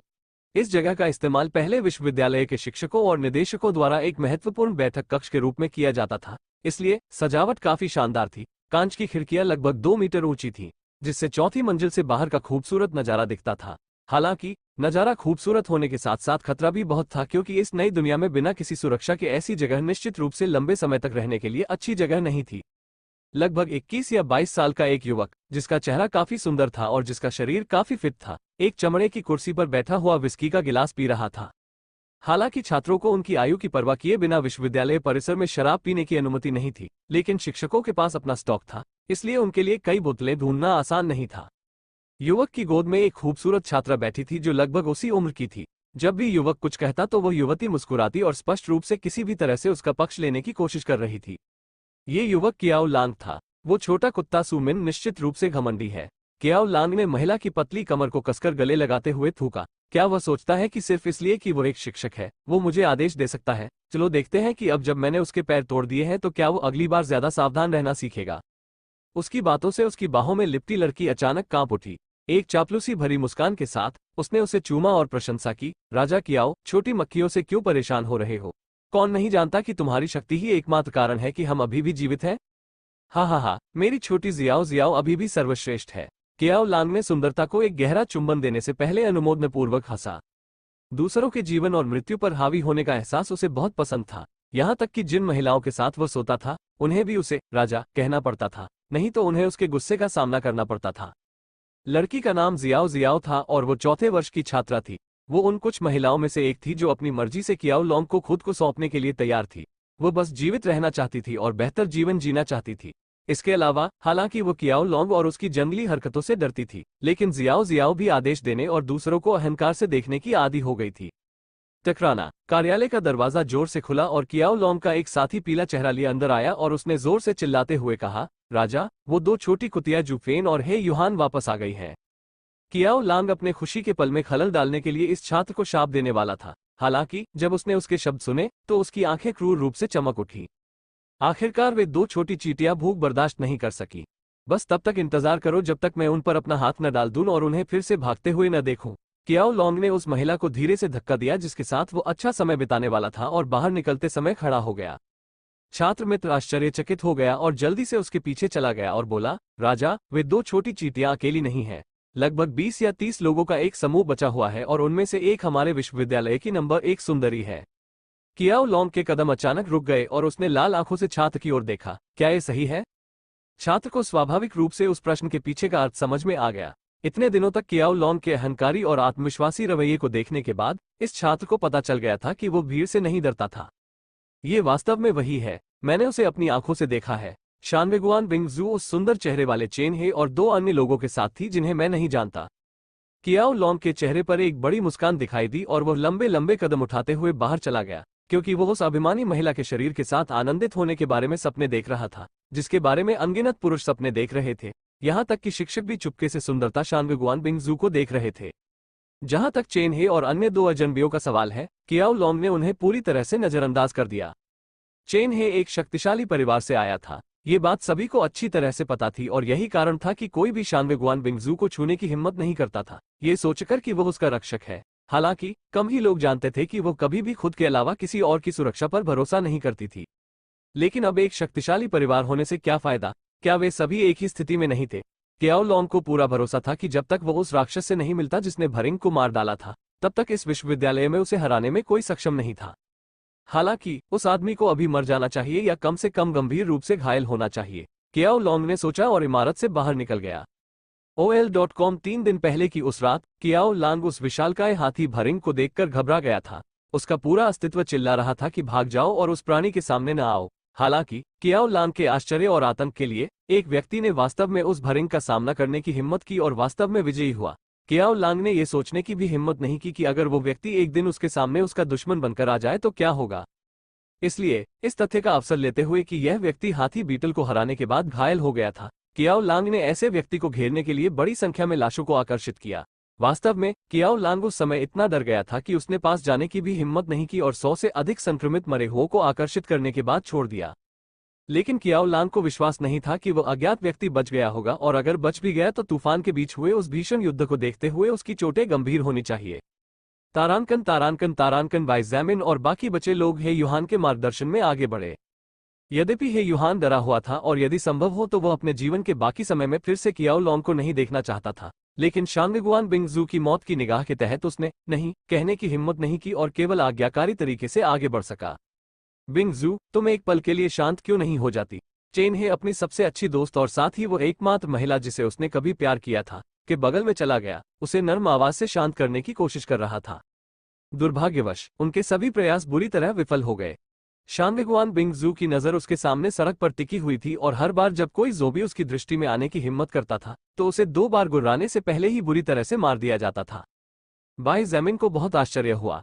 हालांकि अतीत में वो सभी के प्रति उदासीन था और किसी विशेष पर ध्यान नहीं देता था, लेकिन वास्तविकता ये थी कि शांगगुआन बिंगजू को न जानना असंभव था जब तक कि कोई इस विश्वविद्यालय का छात्र या शिक्षक न हो। हालांकि अफवाहों से वो ठंडी और उदासीन शांगगुआन बिंगजू, जिसे वो 1 हफ्ते से जानता था, इस पल गायब हो गई थी। जबकि वह अभी भी ठंडी थी, वो सुरुचिपूर्ण शीतलता गायब हो गई थी और उसकी जगह जानलेवा ठंड ने ले ली है जिसके करीब कोई भी जाना नहीं चाहेगा। oceanofpdf.com अध्याय 37 शक्ति होने पर भी अपने ही सहयोगियों द्वारा रोके रखा जाना। शांगगुआन बिंगजू के अत्यंत खराब मूड को देखते हुए किसी भी जीवित बचे व्यक्ति ने एक शब्द भी बोलने की हिम्मत नहीं की और भारी बैग तथा भोजन और पेय से भरे बैगों को उठाना जारी रखा। ये यही है। झिझकते हुए हे यूहान ने एक गली दूर एक 4 मंजिला इमारत की ओर इशारा किया और उसकी बातें सुनकर सभी रुक गए। सबकी चौकस निगाहों के सामने शांगगुआन बिंगजू ने उदासीनता से सिर हिलाया और धीरे धीरे आगे बढ़ गया। चेन हे उसके पीछे पीछे चल रहा था। लियांग पेंग भी थोड़ा पीछे पीछे चला गया। आखिरकार इस समूह के सदस्य के रूप में शांगगुआन बिंगजू एक महत्वपूर्ण संपत्ति थी और लियांग पेंग उसे मरते हुए नहीं देखना चाहता था, क्योंकि इसका मतलब था कि उसके बाद से उसका अपना जीवन कठिन हो जाएगा। जहां तक बाई जेमिन का सवाल है, वो जीवित बचे लोगों के बीच में घुस गया और धीमी आवाज में, जिसे कोई सुन न सके, फुसफुसाया, अरे लिलित, क्या यह वही आदमी है जिसने 3 दिन पहले मुझे मारने की कोशिश की थी? वास्तव में वो वही है जिसने ज़ॉम्बी की भीड़ को आकर्षित किया है। लिलित ने एक सहज मुस्कान के साथ सिर हिलाया क्योंकि वो जमीन से कई मीटर ऊपर तैर रही थी। जिज्ञासा भरी आंखों से उसने बाई ज़ैमिन को देखा और पूछा, तुम क्या करोगे? बस इंतजार करो और देखो, बाई ज़ैमिन ने उदासीनता से उत्तर दिया। हालांकि उसकी आंखों में नंगी आंखों से अदृश्य ठंडक की झलक दिख रही थी। क्या तुमने मुझे ज़ॉम्बी का इस्तेमाल करके मारने की हिम्मत की? मैं तुम्हें दिखाऊंगा कि ऐसा करने में क्या परिणाम होंगे। ओह, ये वास्तव में तुम हो, शांगगुआन बिंगजू, कियाओ लॉन्ग ने खुशी से कहा और अपनी बाहें फैला दी। उसकी आंखें नग्न इच्छा से चमक उठी जब उसने अपने सामने खड़ी खूबसूरत महिला के उभारों को देखा। शांगगुआन बिंगजू निस्संदेह सबसे खूबसूरत महिला थी जिसे उसने अपने पूरे जीवन में कभी देखा था। केवल ऐसी महिला ही वास्तव में उसकी रानी बनने के योग्य थी। आप कियाओ लॉन्ग हैं, इस समूह के नेता जो खुद को राजा कहते हैं। शांगगुआन बिंगजू की आवाज हड्डियों को कंपा देने वाली थी क्योंकि वह उसे ठंडेपन से देख रही थी। यह सही है। कियाओ लॉन्ग ने विरोध नहीं किया और सिर हिलाते हुए पुष्टि की। उसने पहले चेन हे और फिर लियांग पेंग का निरीक्षण किया और फिर कहा, मैंने देखा कि तुम भी अच्छे लड़ाके हो। इस राजा से जुड़ने के बारे में क्या ख्याल है? मैं तुम्हें सबसे अच्छा व्यवहार और सबसे अच्छी दिखने वाली महिला देने का वादा कर सकता हूँ, सबसे ऊपर और केवल एक से नीचे मैं। चेन हे ने उसे ऐसे देखा जैसे वो कोई बेवकूफ हो। इस व्यक्ति ने भी ज़ॉम्बी की तरह अपना दिमाग खो दिया होगा। जब लियांग पेंग ने महिला शब्द सुना तो वो इस प्रस्ताव के प्रति आकर्षित हुआ, लेकिन अंत में उसने आह भरी और बार बार, कितनी अफसोस की बात है, कहा। शांगगुआन बिंगजू स्पष्ट रूप से बकवास सुनने के मूड में नहीं थी। उसने अपना दाहिना हाथ धीरे से हिलाया और 2 बर्फ के टुकड़े उसके सिर के ऊपर तैरते हुए दिखाई दिए, जो कियाओ लॉन्ग की बाहों की ओर बढ़े। उसका स्पष्ट इरादा उसे तुरंत अक्षम करना था। चूंकि तुम हमेशा के लिए मेरी होने के लिए राजी नहीं हो रही हो, तो जब मैं तुम्हें पालूंगा तो मैं तुम्हें अपनी निजी कुतिया बना लूंगा। कियाओ लॉन्ग ने जवाब में नाक बांध सिकोड़ी। उसे पहले से ही उम्मीद थी कि चीजें उसके हिसाब से नहीं होंगी, इसलिए वो चुपके से सतर्क था। ब्रेक! कियाओ लॉन्ग चिल्लाया और आगे की ओर मुक्का मारा। धमाक! कियाओ लॉन्ग का मुक्का इतना जोरदार था कि उसके सामने की हवा में जोरदार धमाका हुआ, मानो उस झटके के बाद एक हवाई तोप बन गई हो। शांगगुआन बिंगजू के 2 बर्फ के भाले मजबूत दबाव से चकनाचूर हो गए। एक जोरदार धमाके के साथ कियाओ लॉन्ग का शरीर पूरी गति से आगे की ओर उछला, जबकि उसने शांगगुआन बिंगजू को घूरते हुए उसे एक दूर से वार करने वाली लड़ाकू के रूप में पहचाना। शांगगुआन बिंगजू के चेहरे पर कोई भाव नहीं था। उसके हाथ की एक लहर से उसके सिर के ऊपर 10 बर्फ के भाले दिखाई दिए और दुश्मन की ओर बढ़ गए। 10 बर्फ के भालों को पूरी गति से आते देख कियाओ लॉन्ग का चेहरा थोड़ा बदल गया और वह एक तरफ कूदने को मजबूर हो गया। वो मुश्किल से जमीन पर लुढ़का और 3 भालों को चकमा दिया, जब बाकी 7 ने अपना रास्ता बदल लिया और उसका पीछा करना जारी रखा। जवाब में कियाओ लॉन्ग ने दोनों मुठ्ठियां भींच ली और आगे की ओर मुक्कों की बौछार कर दी। Bang bang bang! बैंग, क्षण भर में 7 बर्फ के टुकड़े बर्फ के छोटे छोटे टुकड़ों में टूटकर जमीन पर गिर पड़े। जवाबी कार्रवाई में कियाओ लोंग ने दोनों मुठियां कस ली और चेन हे और लियांग पेंग को घूरते हुए आगे की ओर जोरदार मुक्का मारा। हवा में जोरदार धमाके हुए और 2 हवाई तोपें उन 2 लोगों की ओर चली, जिनका स्पष्ट रूप से भाग लेने का कोई इरादा नहीं था। दोनों व्यक्ति अचंभित थे। उनमें से किसी को भी उम्मीद नहीं थी कि यह व्यक्ति उन पर अचानक हमला कर देगा, जबकि वो किसी दूसरे व्यक्ति से लड़ रहा था। शानविगुआन बिंगजू के चेहरे पर यह सब देखकर थोड़ा सा बदलाव आया। बिना देर किए उस